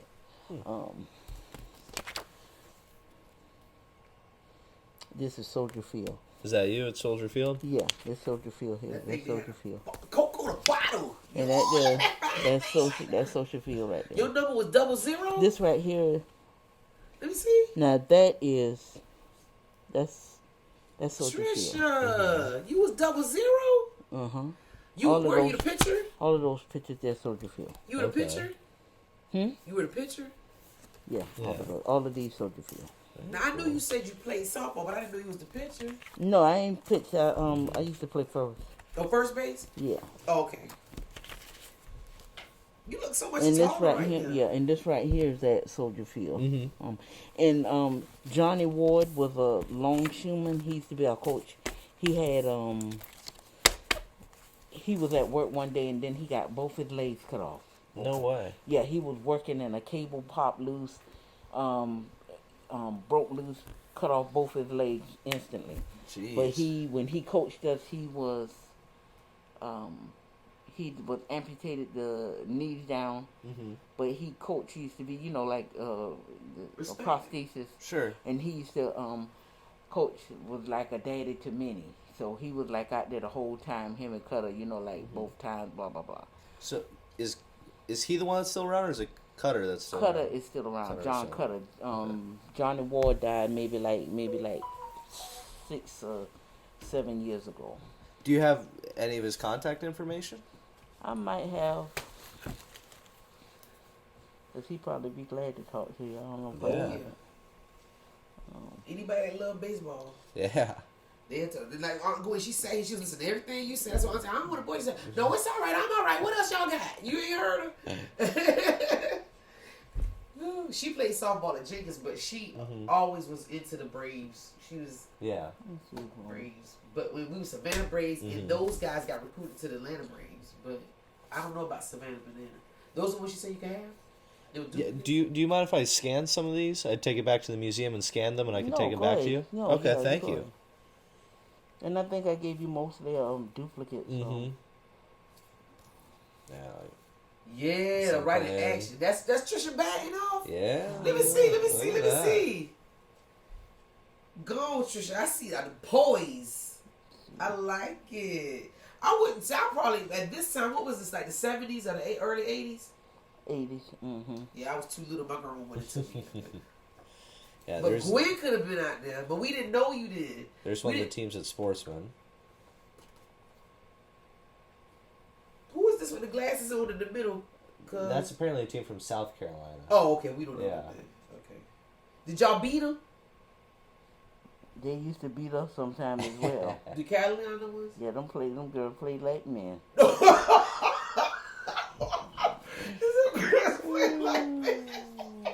They ain't play. They'd be serious about that. Okay.